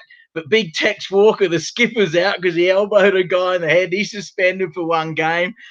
Gibbs is playing amazing. Their on-ballers are going well. Crows to win and cover. And if they don't, they're done for the year. But at 8-8, well, they don't really deserve to make the playoffs, do they? So take the Crows to win and cover, but a bit of a danger game. The Lions have been much improved, mate. You know what? I'm going to take your Crows as well on Saturday night here. Minus 167 on the money line. They're in a must-win situation, and Brisbane are terrible. So, you know, if you guys don't win this game, like you said, your season's over. It's as simple as that. Yeah. I mean, the season's on the line. So they should be able to win this game. I'll lay the minus 167 on the money line with the Adelaide Crows, which leads us into Geelong Cats. I haven't seen Jennifer around, actually, online. So Geelong Cats and Melbourne. It's also a pretty big game here as Geelong's hanging off for dear life in the 8th spot right now with a 9-7 record. You got Melbourne Demons 10-6. Big game here, Mick. Big game, this one. Yeah, absolutely. It's in Geelong. Geelong had a great game against the Crows. Crows only just got up over there in Adelaide, and it was on TSN2 as well, so I was happy to watch that. I like the Cats to win and probably cover. Their defense is good. Melbourne got a great ruckman. This Maxi Vaughan, he might win the top medal for best player of the whole year. Demons, like I said, they're sitting in 6th spot right now, and Cats in 9th. So crucial game. One of the games of the week. I'd take the Cats to win and probably cover. And big news, Gary Ablett, the legend, his wife's having a baby soon. So they're all hoping it's a boy. So then it's the father-son rule, and then you can play for the Cats, mate. Minus 186. So you think they get it done? They always screw me, this team, man. I'm going to stay away. I lean with the Demons plus the 12.5, to be honest. Yeah, maybe. Don't be close. Take the Cats just on the money line then. But yeah, it could be either way, mate. Trust me, both teams are going to be fired up. It's a must-win, mate. Or I'll just take the Demons plus 12.5. Nah, I wouldn't. You do what you want, but I'd take the Cats to Cats on the money line. But hey, yeah, risky. Yeah, you might be right, mate. Might be right. Really important game. This next one, Hawthorn, Carlton Blues. Speaking of Carlton, it's a different Carlton. Carlton Blues and the Hawthorn Hawks. Carlton beat them. Last time they played was last year, though. They didn't play yet this year. So 77, that doesn't mean anything. So what do you make of this one here? As can they cover the number? I mean, we're talking about, is Carlton the worst team in the league? Oh, yes, they are. They're absolutely terrible. All the old rich people are going crazy. Is there 18 teams in the league? Yeah, 18. They're bottom. Yeah, they're bottom right now. Yeah, they've had one win, mate. One win. I don't like them, so I don't care. What about covering 37.5? What do you think? Yeah, I think they will. Hawks got beaten by the Lions in Tassie down there in Tasmania, but Hawks are still in the race. What are they? See, they're sitting in equal 8th spot. They're on their 10th on percentage. They're a good team. They've got a great player. Tom Mitchell versus Jason Cripps is going to be a great battle. I'd take the Hawks to win, and if you really want to have another, I'd take them to cover as well. I think they'll smash them. They really need to get going, and the Blues are terrible, mate. They've just gone. They started to show a bit better a few weeks ago, but they've been terrible the last few weeks. Take the Hawks to win and probably cover.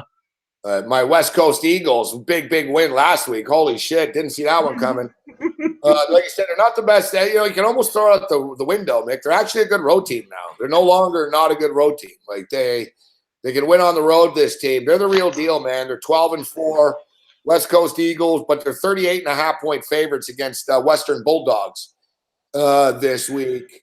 Western aren't very good. Listen, West Coast aren't losing this game. West Coast are going to win. They're minus 834 on the money line. They probably cover as well, to be honest. But this is where I'll play some parlays here on this. I'll take like Hawthorn Hawks, West Coast, and maybe we'll talk about this next game after. But what do you think of the West Coast Eagles? Oh, mate, that was amazing what they did in Melbourne. I was at my buddy Aussie football coach's. We had a party there, and we had it live, watching it on live on TV.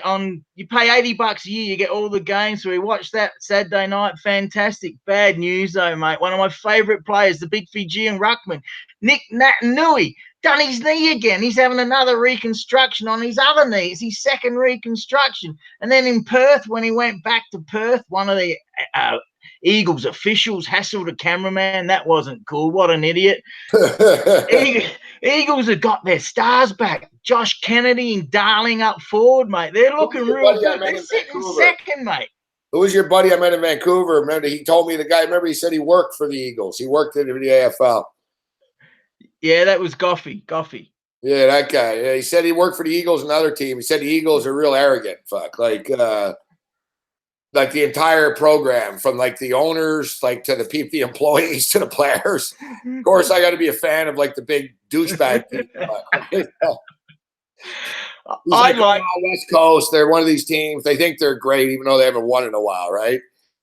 Well, it's like any city where you're the main team in the city, mate. Like the Oilers here, they're a bit arrogant. The Stampeders are arrogant. You can't say nothing about their players. So, yeah, it's like anything, mate.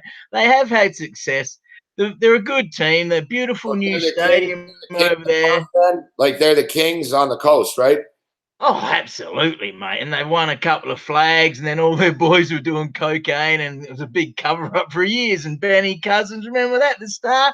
He was in jail, mate. He's a mess. You know, once you do that crack cocaine and crystal meth, you're kind of screwed for life. So Benny Cousins, one of the biggest legends ever for the Eagles. We've talked about him, the captain, everything. He's been in jail, and he's a mess, mate. So, yeah, they're protected, but they're a good team. I like the Eagles. They're one of my second favorite teams. Doggies have got injuries. Tom Boyd's back. He's the guy that glassed the other guy the other year, so he's a bit up and down. Take the Eagles to win and cover. They don't want to drop, mate. They got to stay up the top because it's real important to get in the top four. Eagles to win, and I believe they'll cover as well. They're on fire, mate. They'll miss big Nick Natanui, no doubt about that, but Eagles are on fire. Yeah, I agree. I think they're going to roll, fuck. I'll put them in a money line parlay for sure, but I think they cover the spread as well. And Bobbert really knows his AFL in the chat. He's got some stat numbers, which I like. Bobbert, I like to see where you got your data from. I like to see a site with that type of information for this league. But he's saying that the last 21 games that West Coast have been favored, they've covered 16 of them. West Coast, that's my team, the Eagles. They're a good team. So finally, in closing, we got the Port Adelaide Power and Great Western Sydney Giants. Another pretty big game here between a fifth place team and a seventh place team. And man, all these teams in seventh and eighth place, man, Mick, they all sort of have the same records. All these teams, like, they're all in must-win situations every week. Oh, this is the game of the weekend, no doubt about that. As I said, the Port Adelaide Power Papsmears lost to the Dockers, so they're going to be angry, mate. Their big ruckman, Paddy Ryder's out. Sam Powell-Pepper's on fine form. He's the guy that got in trouble for touching up the girl on the butt in the nightclub and got suspended for a couple of games. I don't know what he did. I think he grabbed her a little bit too aggressive, but you can't do anything these days. So I think he was a little bit guilty on that one. He's a strong little bugger. They got some good players. Ollie Wines is back. What another great name. Dixon's going to be in ruck. That said, mate, the Giants, they beat the Crows in Adelaide only a few weeks ago. Upset, Giants to win. So take them to cover and possibly win in Adelaide. Going to be a great game, though. Mick Gossie with us. Someone's asking, where are the West Coast Eagles? I said in Perth, and I've never been there, Mick, but it's a great party city, you were saying, out there? Yeah, I've been there twice. I went with a mate years ago. Then I was playing at Woodville. That it's sort of like, is it like the LA of Australia then, sort of? Oh, nah, that's Sydney. But look at the map. Perth's way over on the west coast. It's one of the most isolated cities in the world. Beautiful really? beach. I didn't know that. Okay. Yeah. I thought Sydney's, all right, Sydney's like sort of like, so it's like fucking, but it's all beaches and shit, but it's isolated? Yeah, yeah, look, so isolated and so much desert all around it, and then all the mining up north, but it got really expensive, mate, like really expensive because the mining boom, it's dropped off a bit lately. And then to the west is like South Africa. So it's really isolated. We had a great time there. I went there with 40 guys with Woodville and the SANFL for a footy trip. We had a great time. Girls were friendly, beaches were fantastic. But, you can't tell too many stories on footy trips, right? What stays at what, you know what I mean? You got to keep those stories quiet, mate. But we had a damn good time, and the women were really friendly. The beaches were great. The beer was good. So, yeah, we went hard. That was like, oh, shit, that's like 30 years ago, mate. Oh, man, I always seem, like every time, and it's funny too, guys, like the West Coast Eagles, their uniforms are like the Rams, fuck. Like it's fucking blue and yellow, and the sun is shining, and like there's all hot chick fans and shit. Like, you can just tell, like, you watch their games, it's like, man, looks like life's good in their stadium all the time, Mick. Like, it's whatever, like, West Coast Eagle fans, they always look happy. You know what I mean? It reminds, like I said, it looks like the Dodgers or something to me. Like, the fans, like some of the other cities, the fans are all drunk and angry and shit. West Coast, like, they're just hot chicks. But let's compare it. Here you go. Compare it to San Diego, mate. Beautiful weather. Perth's got best weather. It's not as cold in the winter as Adelaide or Melbourne. So the winters are not cold at all, mate. It's kind of dry. You got beautiful big field, not many wet games. So, yeah, probably a bit like San Diego, and similar colors as well. It's, no, they're not the San Diego Chargers anymore, are they? Oops, sorry about that. Yeah, they got blue and yellow jerseys. All right, Mick, so like you were saying, you can't say anything anymore. So let me ask you. So he's a talk show host, Mick. I don't expect you to know who this guy is, but so his name is Joe Beningo. All right, his name is Joe Beningo, and he's a talk show host in New York. All right, and he's being sued, like this lady that worked at the radio station. Sounds like she did get unfairly fired, but she's suing, or he's accused of, so this lawsuit will be coming. He's being accused of sexual harassment by a former marketing executive who worked at the radio station, okay? Now, this is the sexual harassment, which I don't really think it's harassment. I think he's crude, but I don't think it's harassment. In the sense he showed a picture to the marketing executive of him and his wife with another woman. And he said that my wife is into threesomes. Would you like to come over sometime? And he said, look. And he showed it like on his phone. And she said he showed various pictures. And then he showed pictures in which she claims were prostitutes, in which Joe Beningo told her that he often calls prostitutes over and they have a threesome with his wife, and his wife is into it, but they want to have a foursome and they want her to come over. Is that sexual harassment, or is that asking someone on a date? Of course that's not sexual harassment. That's having a conversation that was leading towards trying to chat her up and feeling her out to see if she might be interested. Did he touch her? Did he touch her on the ass? Did he touch her on the pussy? No. There's no allegations that he ever grabbed her. He never stalked her or anything. He went up to her at work once and took out a phone. He said a couple of times he asked if she would be interested in having a threesome. Like, he didn't even want to cheat on his wife. He kept inviting him to come to the house with the wife. So when I see that too, there's another, and I stand with the Me Too shit. There's a lot of pigs out there, but there was another dude that worked at the New York Times, and he got fired, but he got in shit and taken off. His career got demoted because he went out for drinks with coworkers and at 3 a.m. fucking hit on a chick. I don't know, if you're in a bar with your coworkers drinking, that's not workplace harassment. Fuck, you know what I mean? Like you said, it's to the point now you can't you can't ask a girl out almost, because that's harassment, you know?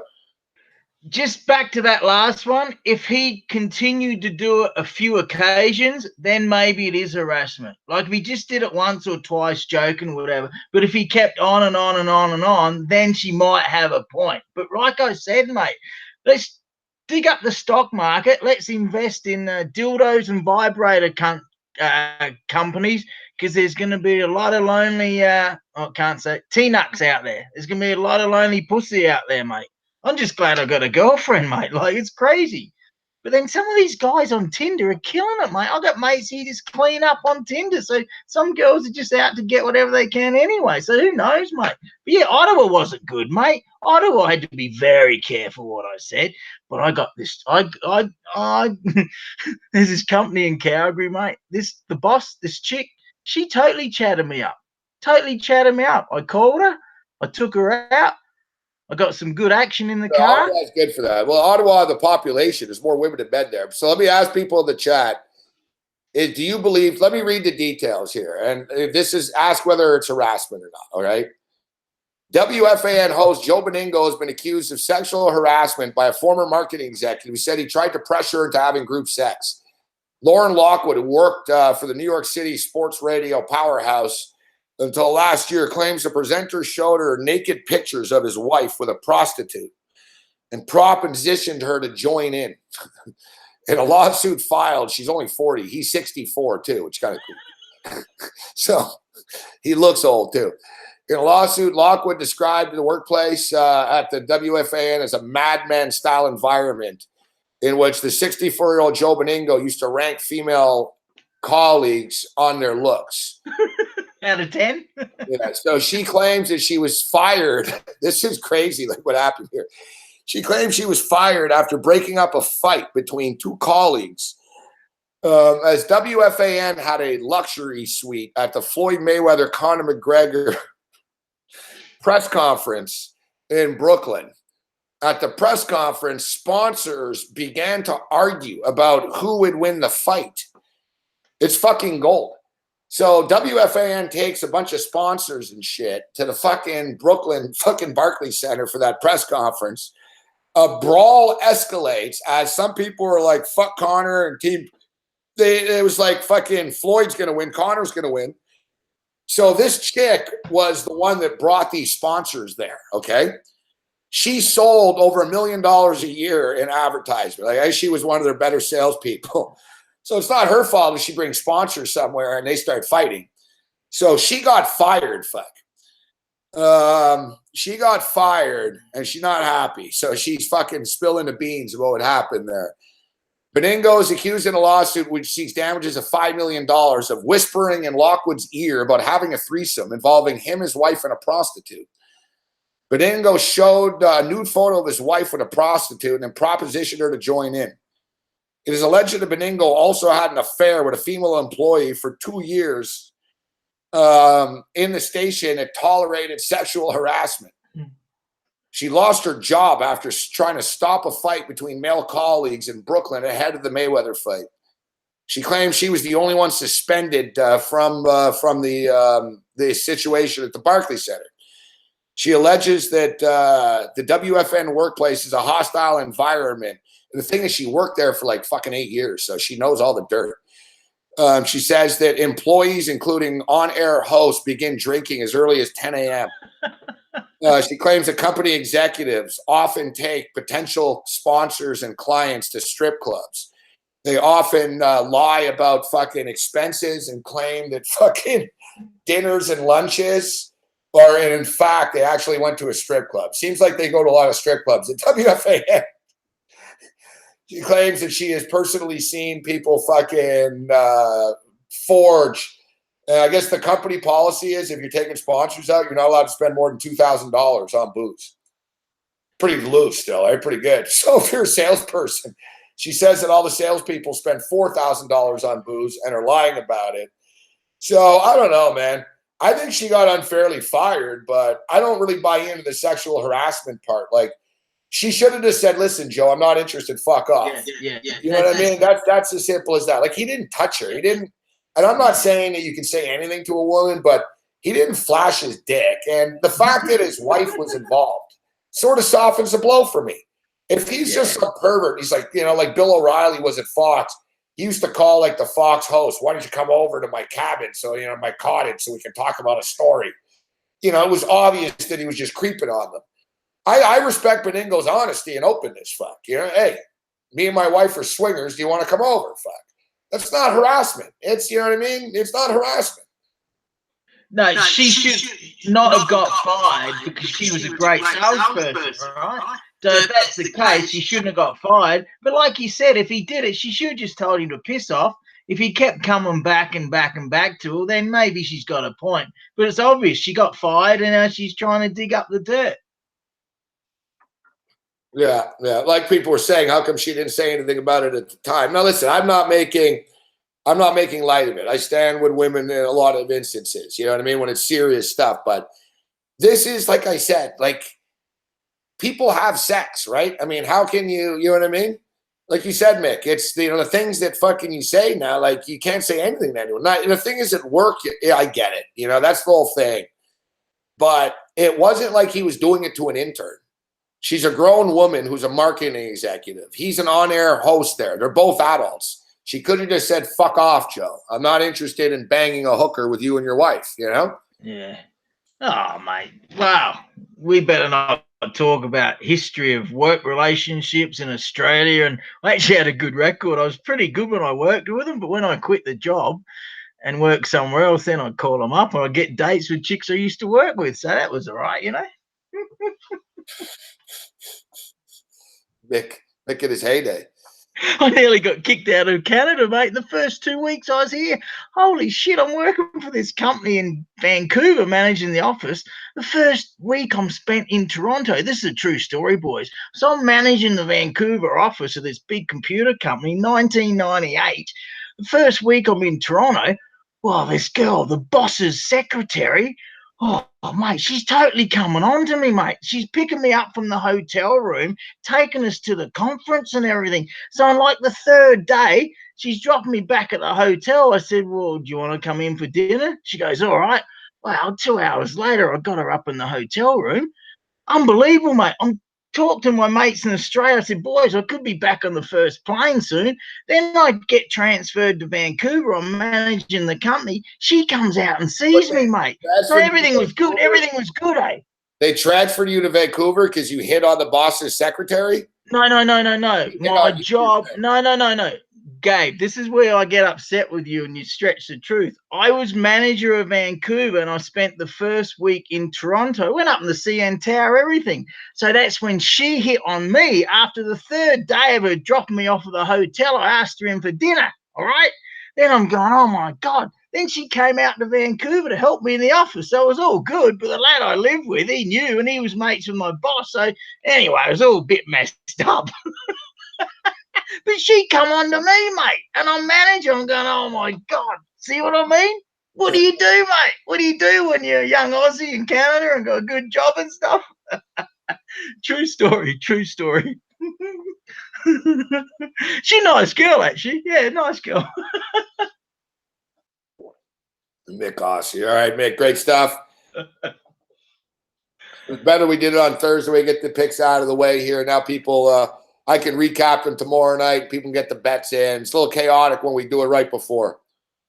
Yeah, and just one thing. You guys accuse me of being hammered and bullshit. Sometimes I've had a lot of Friday nights. I go out with my girlfriend. I have 3 beers at the pub. Come back, set up the computer in her lounge room. On my 4th beer, and you call me, right? So that's not hammered. Then I have a couple more. So, mate, I can be as crazy as I want sober. So all you guys that say I'm hammered all the time, shove it. I'm happy and crazy as it is, mate. Happy and crazy as it is. And sometimes when I'm totally sober, I'm even more angry and more fired up. I'll say whatever I want. But, yeah, you got to be careful, eh? Watch out for these women, mate. Just be careful. But when you get a good one, stick with them, eh? Good stuff, Mick. Let's see that football behind you. Which one? Oh, I've got lots of footballs.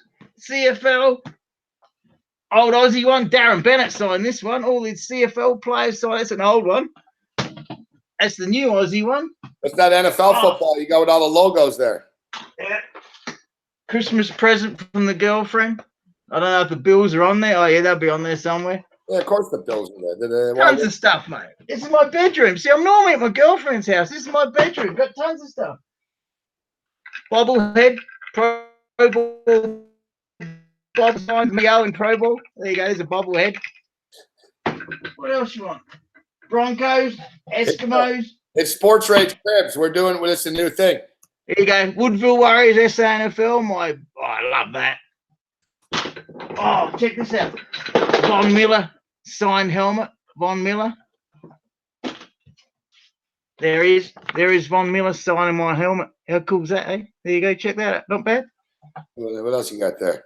Oh, fucking koala bears for the girls. They love them. It's like Brand new wallet. Brand new wallet. You want this, Gabe? Then you might open your wallet a bit. There you go. Brand new Aussie wallet. looks like you got a lot of Denver Broncos stuff there. Oh, yeah. Edmonton Aussie Footy Club beer stubby holder. This is my room, mate. This is my pad. I'm only here a couple of nights a week, but I live with Dan's a good fella, and yeah, it's good. Gonna escape. Girlfriend's got 3 daughters, mate. Can't be there all the time, eh? Yeah, let's see around a little bit besides here. Like we're showing all of our guests now show you knocked the bobblehead over. Let's see around a little bit, Mick. People are showing us every night. People are showing us their place a little. Let's see around a little bit. Global TV, Mike. That was funny. I made the show mucking around with this. What, they gave you the mic? Oh, someone gave it to me a year ago, but they made the TV show. It was pretty funny. James Duffy's book. He's not bad. Too much hockey, and he's all right, though. Edmonton Eskimos season ticket pass. Oh, Colorado Rockies hat. I was there with T-Bone. Pro Bowl hat.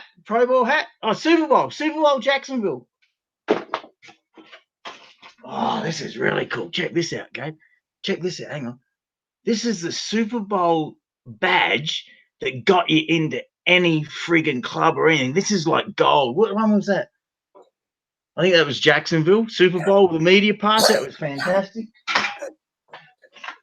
Media passes. CFL Bowl.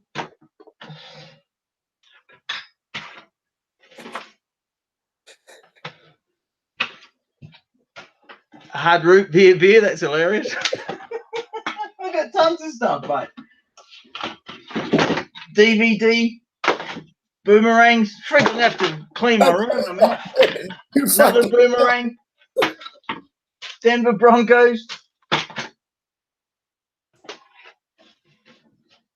Pro Bowl, Super Bowl towel.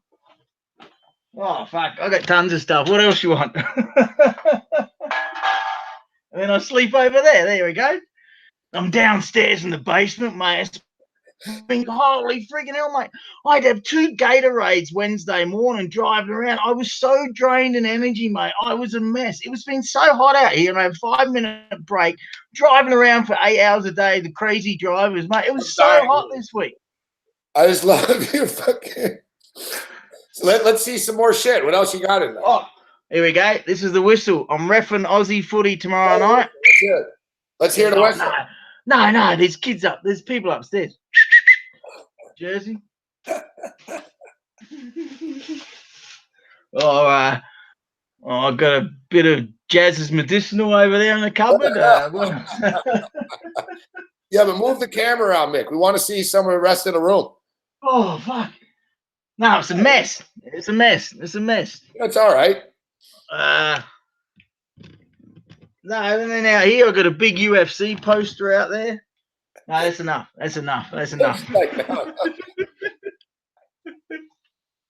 Oh, bloody backpacks over there. Big ball to stretch my back on because I've got a bad back. You know, there's one of those balls that you lie on and stretch your back. Spare Aussie hat in case I lose it. Another Aussie hat. Here you go. This is another Aussie hat. That's it. What else? This is the best, fuck. See, you never really seen my room. Always been at my girlfriend's house, mate. Well, you're not really showing us much, Mick. You're showing us the desk. Like, you don't show us the rest of the room. It's too messy. Well, there's a bed and a friggin' bed and All right, there we go. All there you right. go. There you go. Well, there's a bed and window because I'm in the basement. There you go, the window. It's awesome, mate. I don't even have a fan down here. It's hot as hell upstairs. Yeah, my mate Dustin, his ex-girlfriend, bought the house, so I'm just here a couple of nights a week, mate. It's awesome. There you go. Enough.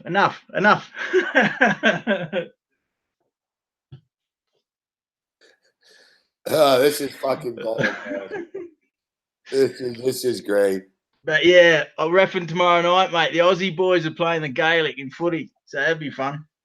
And I get paid to do it. Why not? Yeah, you got to get paid to do it. You get paid too? How much? Yeah. Why not? $50. That's good. I do. You get paid $50? I used to do it for free, mate. I used to do it for free to help them out, right? But you know what? They made a policy. We pay the umpires, so they should too, mate. It's good.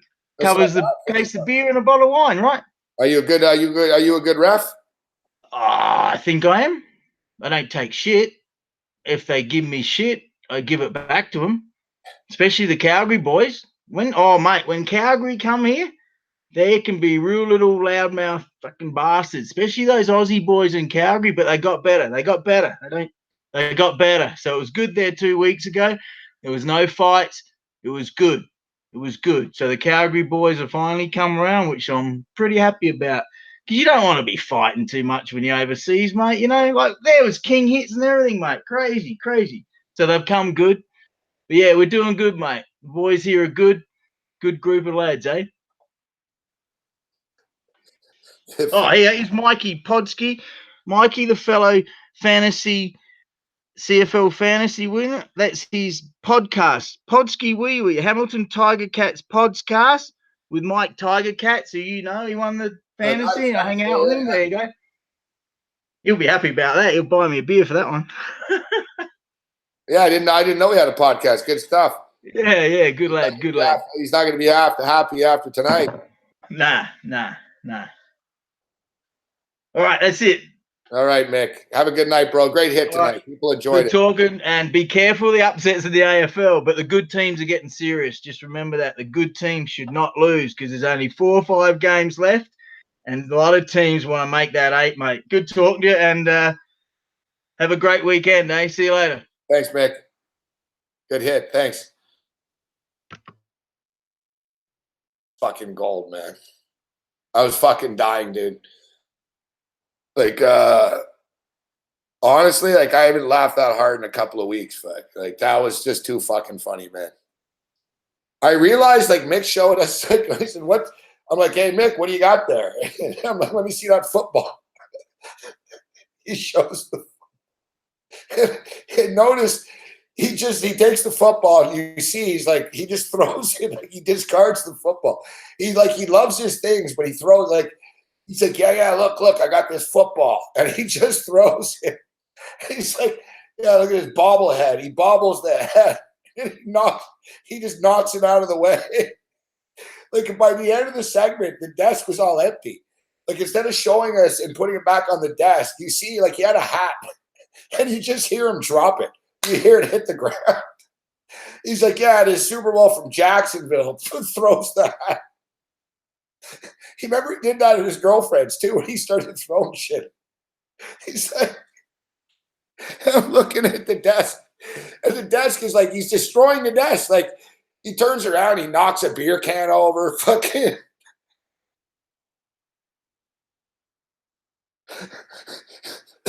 I was actually fucking like I was nearly dying, man. He's like, yeah, look at my hat. He throws the hat. He's like, yeah, I got this. Fucking. Look at his wallet. You can just hear shit hitting the ground. Look at the wallet. Poof, he just throws the wallet. He just throws the wallet. Hey, Sonny. Yeah, I love you, Sonny. There's Sonny Vega. And there's, the best is he shows the whistle. I'm like, blow the whistle, Mick. Blow the whistle. He's like, wow, fuck, there's people above me.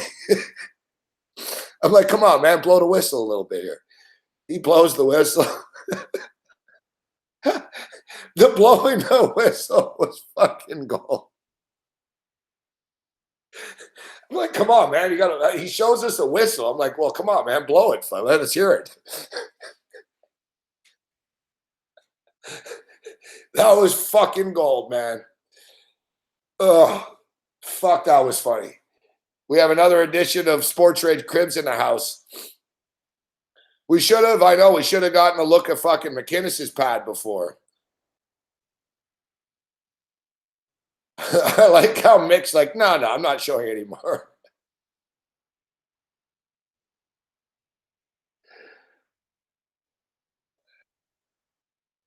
Maybe tomorrow night we'll do the Sports Rage Cribs, all right? Maybe we'll do mine tomorrow.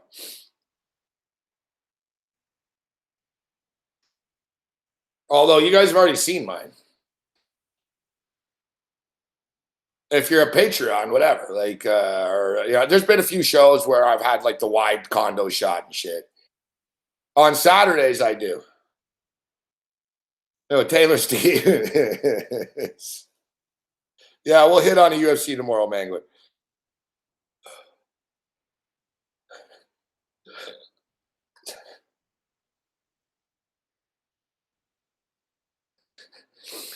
No, Babano didn't show us. We didn't ask Babano. Yes, it is, Louis. Yes. Yeah, you know what, Taylor? When you found that phone, I was a little confused, but I was wondering, you know what? You found a phone that I thought I lost on the street. I think it's good you found that phone. I think I have like pictures in there I want of my cat. It's funny. I was looking on the street forever for that phone once. Once I nearly got hit by a taxi driver crossing the street.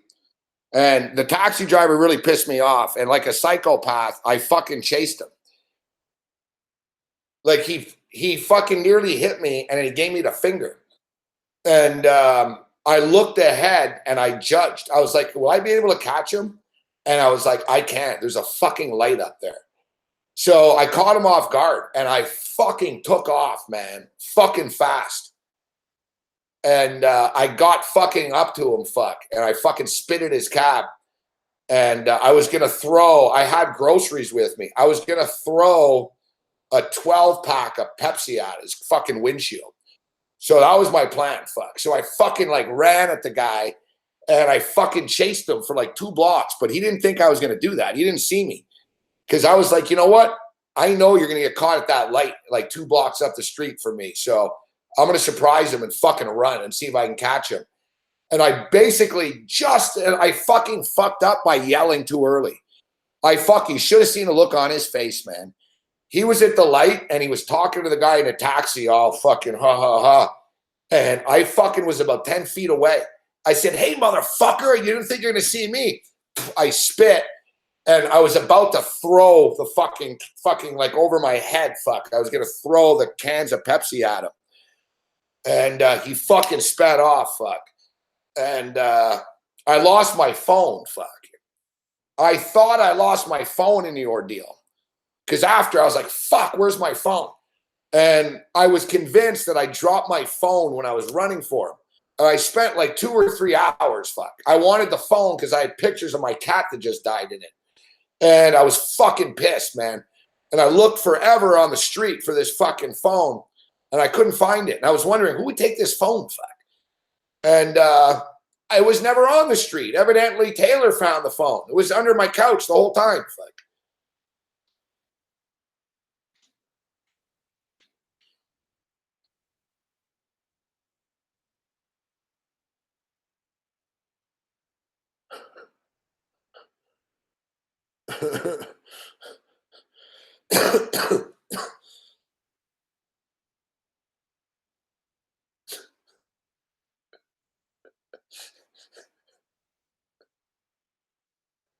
I don't know. I don't have the charger. I got to get a charger to plug it in.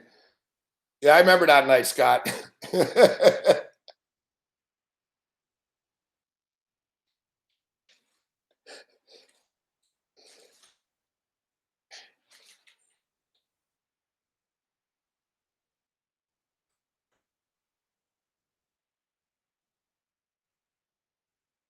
Yeah, I was upset.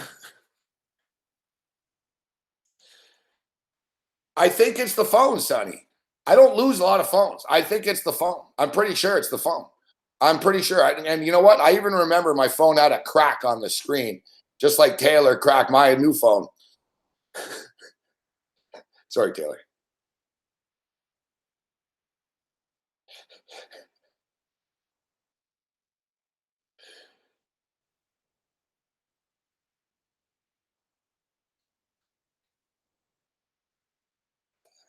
It's just like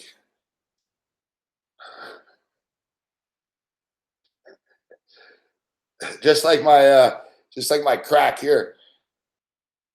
Just like the crack on my phone here.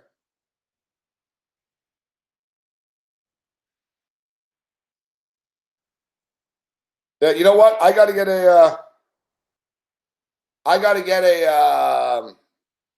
get a new phone though, voluntarily. I always only get new phones like at the end of the line. But my phone, for some reason, I can't do Periscope on Twitter. I can do it on Facebook and shit, but I want to start doing Periscope when I go out.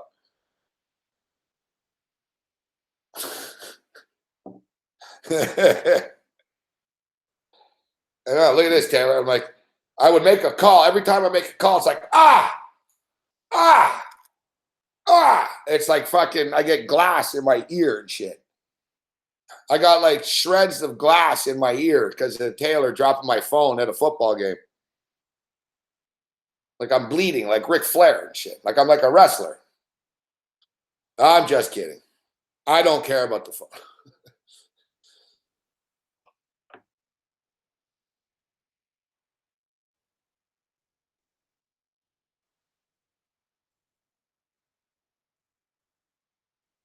Yeah, Frankfurt.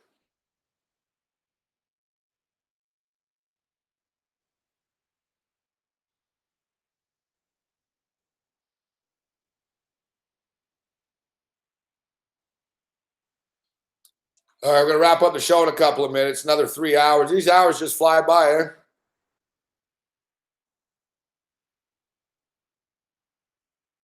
Thanks to McInnes for joining us on the program. Thanks to Mick Aussie. It was a good hit for Mick tonight. See, he's better when he gets mad when we say he's hammered, but come on. Like you see, Mick sober is a completely different person. Although he can be grumpy, like it's like he said, it's not like when he's sober, he's the nicest guy all the time. But like Mick has many personalities, we'll put it that way. There's many sides to Mick. He's like George Costanza. There's many sides to Mick Aussie.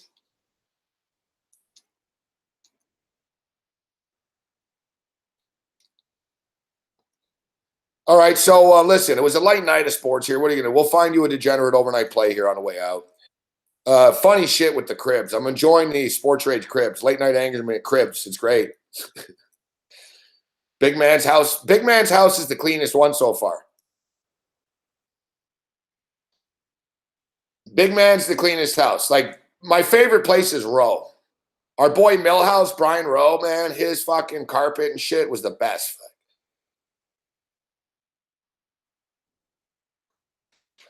Like, Rowe, Millhouse just doesn't give a shit. Millhouse. I was a fan of Millhouse.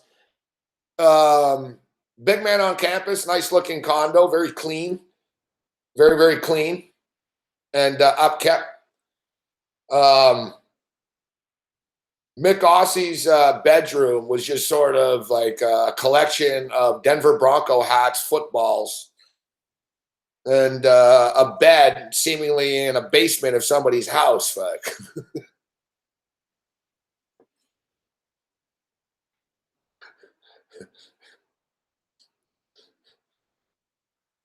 You know what I think we should do? You know what I think we should do? We should have a contest. Like each night, one of the viewers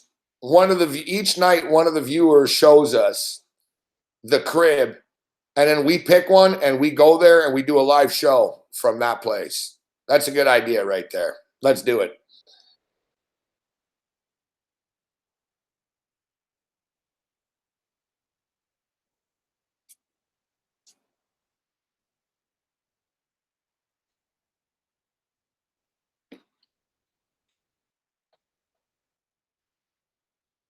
That's what we'll do. So, like, basically 30, like, you know, we'll do like, you know, 30 cribs in 30 days, quick hits.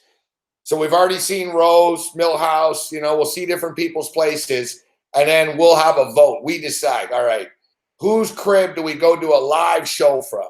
Imagine like we're doing a show in Millhouse's bedroom. It'd be awesome fun. Millhouse's father, Kirk Van Houten's going to come in.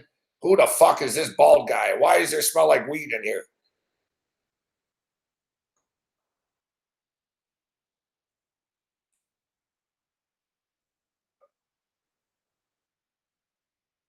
Taylor's locking her door. Yeah, let's see your place, Taylor, tomorrow. Tomorrow night, Taylor Stevens' place. We all vote. The chat agrees. We all want to see Taylor's place. Bruce Chad, man. I think Bruce Chad like is like Lenny on The Simpsons. Fuck. Bruce Chad's like sitting in an empty place. He has like one laptop to watch the shows, and he's got like a fucking rotary phone, Bruce Chad, with Domino's number. Fuck. There's like one number on his thing. Like some people have like, you know, some people have like chemical control, hospital, fire station. Bruce Chad just has Domino's. Fuck. I think, I bet you Bruce Chad, his phone, like there's no other numbers that he can't even dial anything besides Domino's. Like Bruce Chad has his phone custom made that he can only dial Domino's. Like the other numbers that they're not there. Like if you tried to dial like fucking, oh shit, all right, I want to call fucking, I got to call for a taxi. It'd be like, like the only numbers that work are Domino's numbers. Like the phone, that's all it is. It's a Domino's phone. It's a Domino's phone.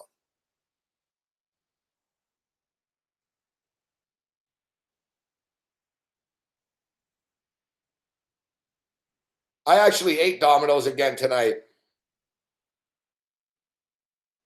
You entered Bruce Chad as a voucher. Bruce Chad should be a fucking.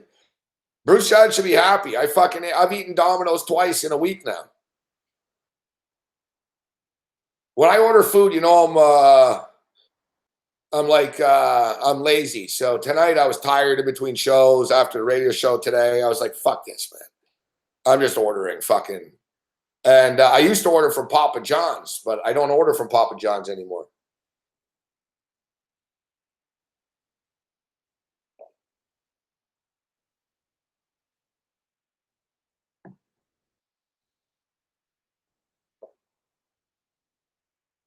I don't order from Papa John's. It's funny too. I never do this, but I actually sent Papa John's an email today.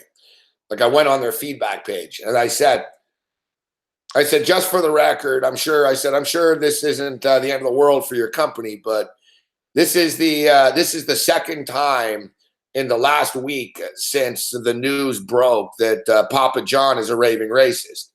And I said, and I wrote really long. I didn't swear anything either. It was well written. I said, I've always suspected that he was, to be honest, but I sort of looked the other way.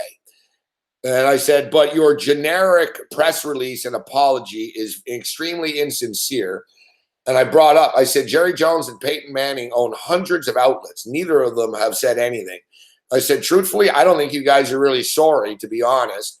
And I said, the fact of the matter is, John Shatner still profits off the company. You might have taken him off the board, but he is still the majority shareholder. And taking him out of the commercials doesn't change anything. And I said, is it true that he still profits from this company? And yeah, so basically you taking him out of the commercials is whatever. And another thing is Papa John's knew about this for a year. So I wrote them, I was very impassioned. I said, it's too bad. And I even said, I don't know if I'm punishing a local Papa John's, like the guy in Toronto. It has nothing to do with this fuckhead in Kentucky. I said, I don't know if I'm punishing a local franchisee, unfairly, but I cannot in good conscience eat at your store until you really rectify the situation. And I said, for the record, Domino's is now on the way. This is the second time in the last week I've ordered Domino's. I said, good luck to your company. And I didn't swear once, But I just let them know basically that, you know what? I ordered from you guys. I didn't order Papa John's that much, but I never used to order Papa John's, but I actually didn't mind it. And they got here fast to my condo here. So they were consistent and fast. And, but I don't like, you know what I mean? So I just let them know. But I've been ordering the pan pizza from Domino's because I don't like the standard Domino's pizza. I find it's kind of cheap and shit. But the pan pizza of Domino's, very, very good. So I've been enjoying the pan pizza from Domino's.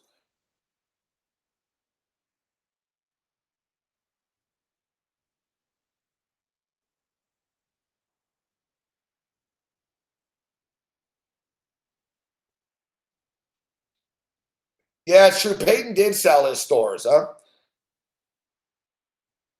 Not last year. Peyton Manning sold his stores the night before the NFL canceled its fucking Papa John's canceled the NFL. So Peyton Manning's also an inside trader. Fuck.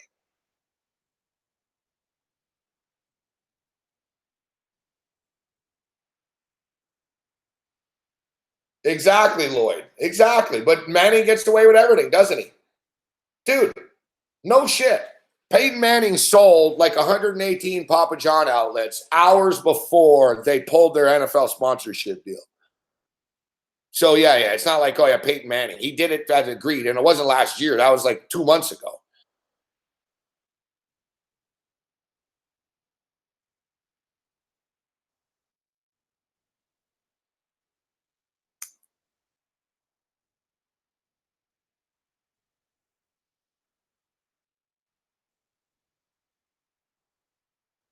So, anyways, fuck Papa John.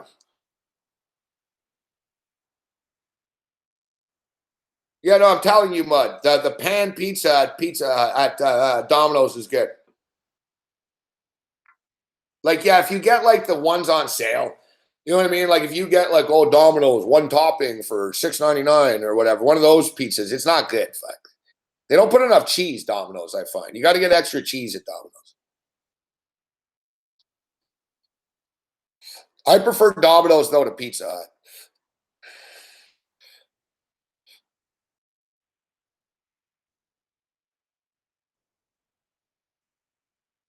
And the thing is, too, guys, we're going to get out of here in a minute, but the thing is, guys, look at the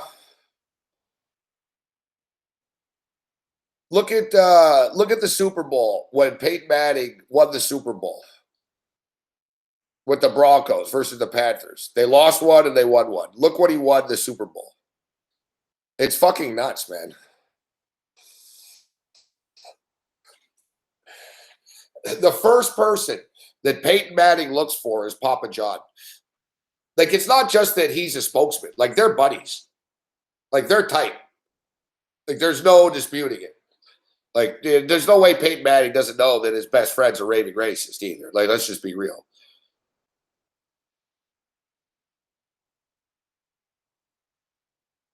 Yeah, so Santa, I swear to God, bro, he sold it the day before they pulled the NFL deal. He knew they were pulling it, so he sold. Like, he's fucking twisted, this guy. Or as well, Peyton Manning also probably knew that about this tape because this tape was out there for like 6 months, right? Peyton Manning probably knew, you know what, the shit's gonna hit the fan with Papa John. I got to get the fuck out of this, right? Either way, Peyton Manning is insider trading. He fucking knew exactly what he was fucking doing.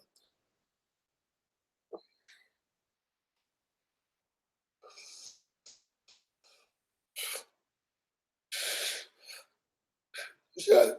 31. So I guess, guys, 31 stores. So I guess, guys, just by coincidence, right, that Peyton Manning owns all these Papa John's outlets and his best friend's Papa John, but just by chance, 2 days before they're pulling the NFL deal, he sells his shares. Come on. Like, that's not insider trading. That's the definition of insider trading.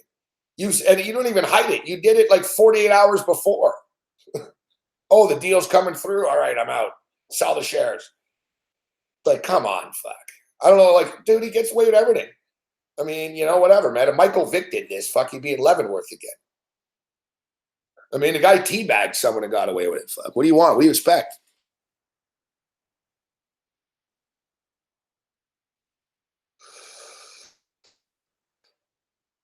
Yeah, so I was going to say, when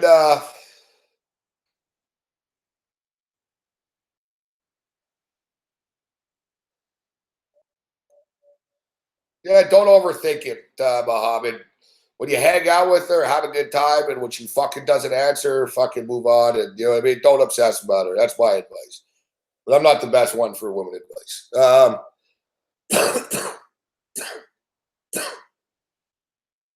But as I was saying, in that Super Bowl, that Super Bowl was fixed, dude. But it was rigged. Fuck. They fucking screwed the Panthers in that game. But anyways, after the game, all right, I'm talking about like the second the game is over, like that second, like they win the Super Bowl and it's all crazy. Dude, Peyton Manning doesn't even go to his teammates first. Peyton Manning starts looking around the field and boom, there's Papa John. Papa John's like got security and a Broncos fucking badge and shit. And security directs Papa John right to Peyton. And Peyton and Papa John embrace. And they fucking, like, Papa John kisses Peyton on the cheeks. Fuck. They embrace and they say something. And then Peyton turns around and hugs his teammates. He hugged fucking Papa John first. Like, so don't tell me that fucking, you know, Papa John's been a big dickhead for years. Back to the healthcare with Barack.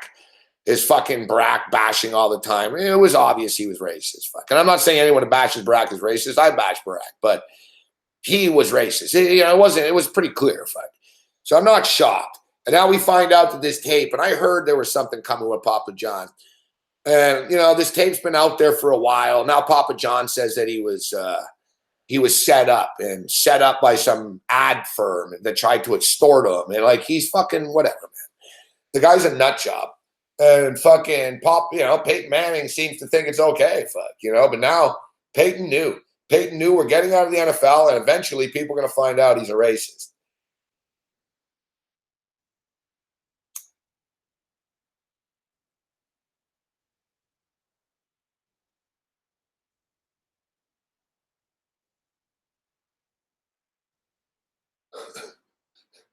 And then I started to think about it. I was like, where did he go to school? Fuck, Tennessee.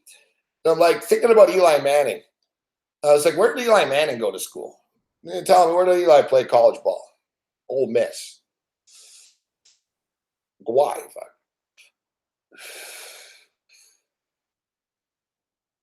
Like, of all the schools you go to the one school that was the last school to have fucking black players on the team. I don't know, like, starting to see a little pattern here. I'm just saying. I'm not saying, I'm just saying. I know his father played there. Yeah. His father played there when they were really racist. It's like, I don't know. Like, if I'm Eli Manning, I'll say, Dad, I know you played at old Mississippi, but the fact of the matter is I'm not comfortable playing in front of a bunch of Confederate flags with a bunch of KKK members. So I'm not going to go there. I hope you're not offended, but whatever.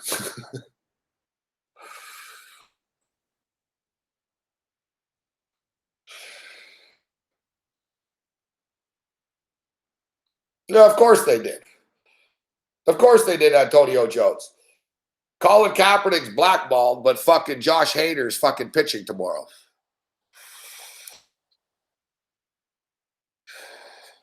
There's no repercussions for being a racist in America.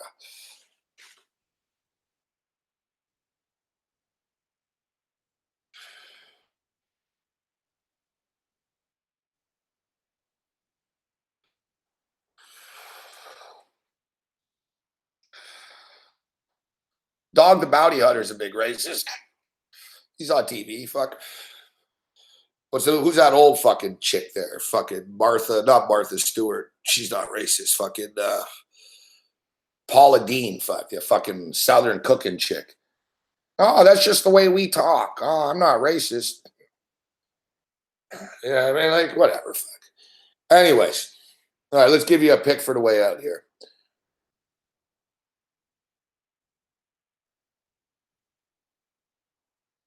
I've been killing it, man. Last night again with that fucking that Super 8 Asian basketball stuff.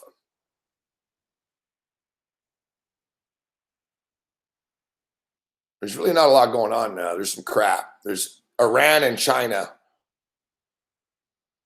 But Iran are minus 35.5. They're up by 22. Fuck already.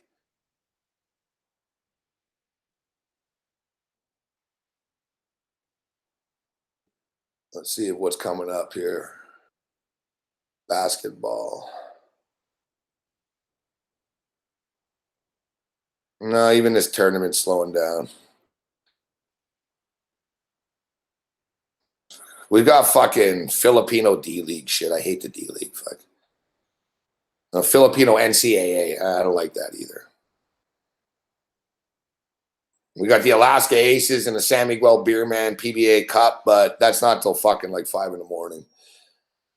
Like I said, right now, there's not a whole hell of a lot for live in-game. We got Mexican baseball, Tijuana. Tijuana just win all the time, their teams. Fuck. I didn't have a great night tonight, man. It wasn't, whatever, man. It wasn't terrible, but fuck, I didn't have a great night because of the Hamilton Tiger Cats fucking me, but whatever. Golf, actually. Golf is right now. And remember I gave you that make the cut parlay. It's looking good except for one guy. Like Ricky Fowler's going to make the cut. Justin Rose is looking good. Koepka's looking good. Molinari's looking good. Tiger Woods is looking good. Tommy Fleetwood's looking good. Alex Norman's looking good. Patrick fucking Reed. There's always one guy that fucks you in these parlays. Patrick Reed, man. Patrick Reed's fucking 4 over. He doesn't need to do too much today. Fuck, tonight, man. I don't even know when he tees off. Fuck, probably soon. Fucking Patrick Reed, he doesn't have to do much. I mean, if he could fucking shoot like 3 or 4 under here, he'll make the cut. Like, if he can just get the par type shit, maybe +1. Cam was telling me he thinks +1, +2 is going to get in. So we're not out of it or anything. It's not like that time with Garcia last time where we were fucked out of the gate, but it just sucks because everyone else looks pretty comfortable. Like, all the golfers I have to make the cut, they're all sort of around like 20th to fucking 40th, 50th place. Except Patrick Reed's in like fucking 108th place or something, man. If Patrick Reed can play well, tomorrow morning when I wake up, fuck, I could have $1,000 on this parlay, fuck. So that's actually a big night tonight. I forgot about this. What does Patrick Reed tee off, fuck? And does Reed tee off?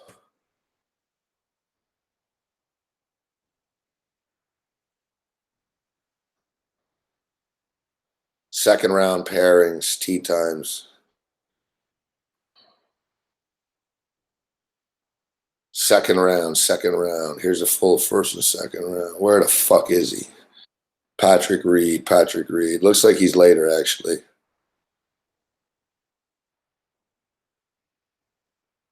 Fuck off. I can't find him. Fucking golf betting. I hate betting on golf. It's fucking annoying. Like, what time's this asshole fucking shooting at? And then I gotta fucking watch him for fucking 4 hours. Where the fuck is he, man?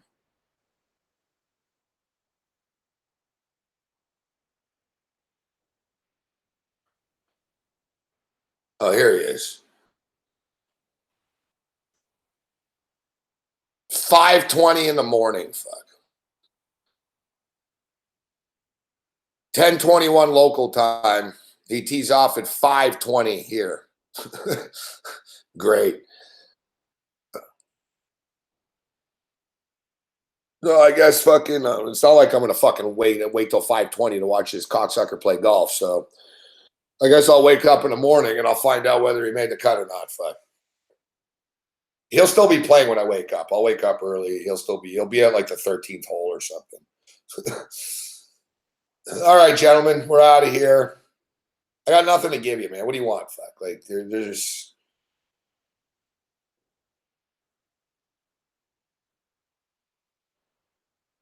If you're really looking for a degenerate pick on the way out here, I would say Iran. This is just like, I'm talking if you're like Morency, I need something, fuck. Like you're a drug addict. Give me something, fuck. Give me something.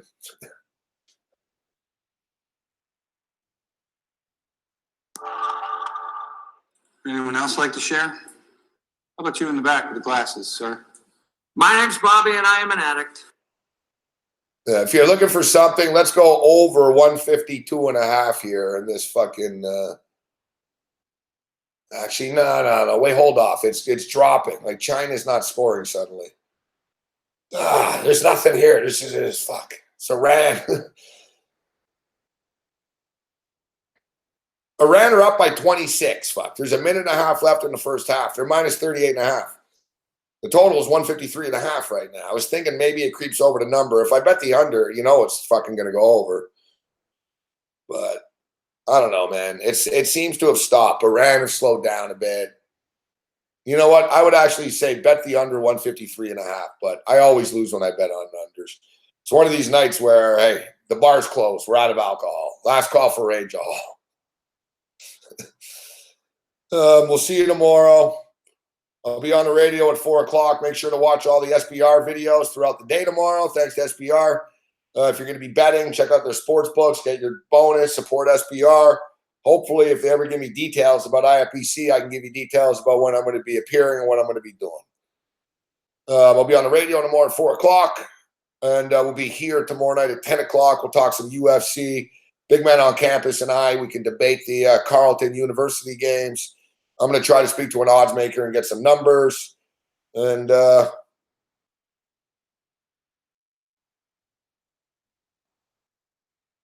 as they say, you don't have to go home, but you can't stay here.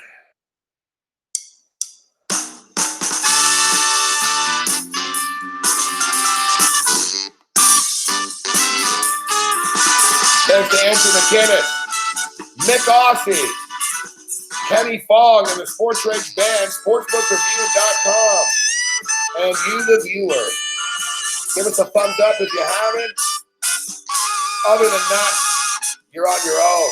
Later.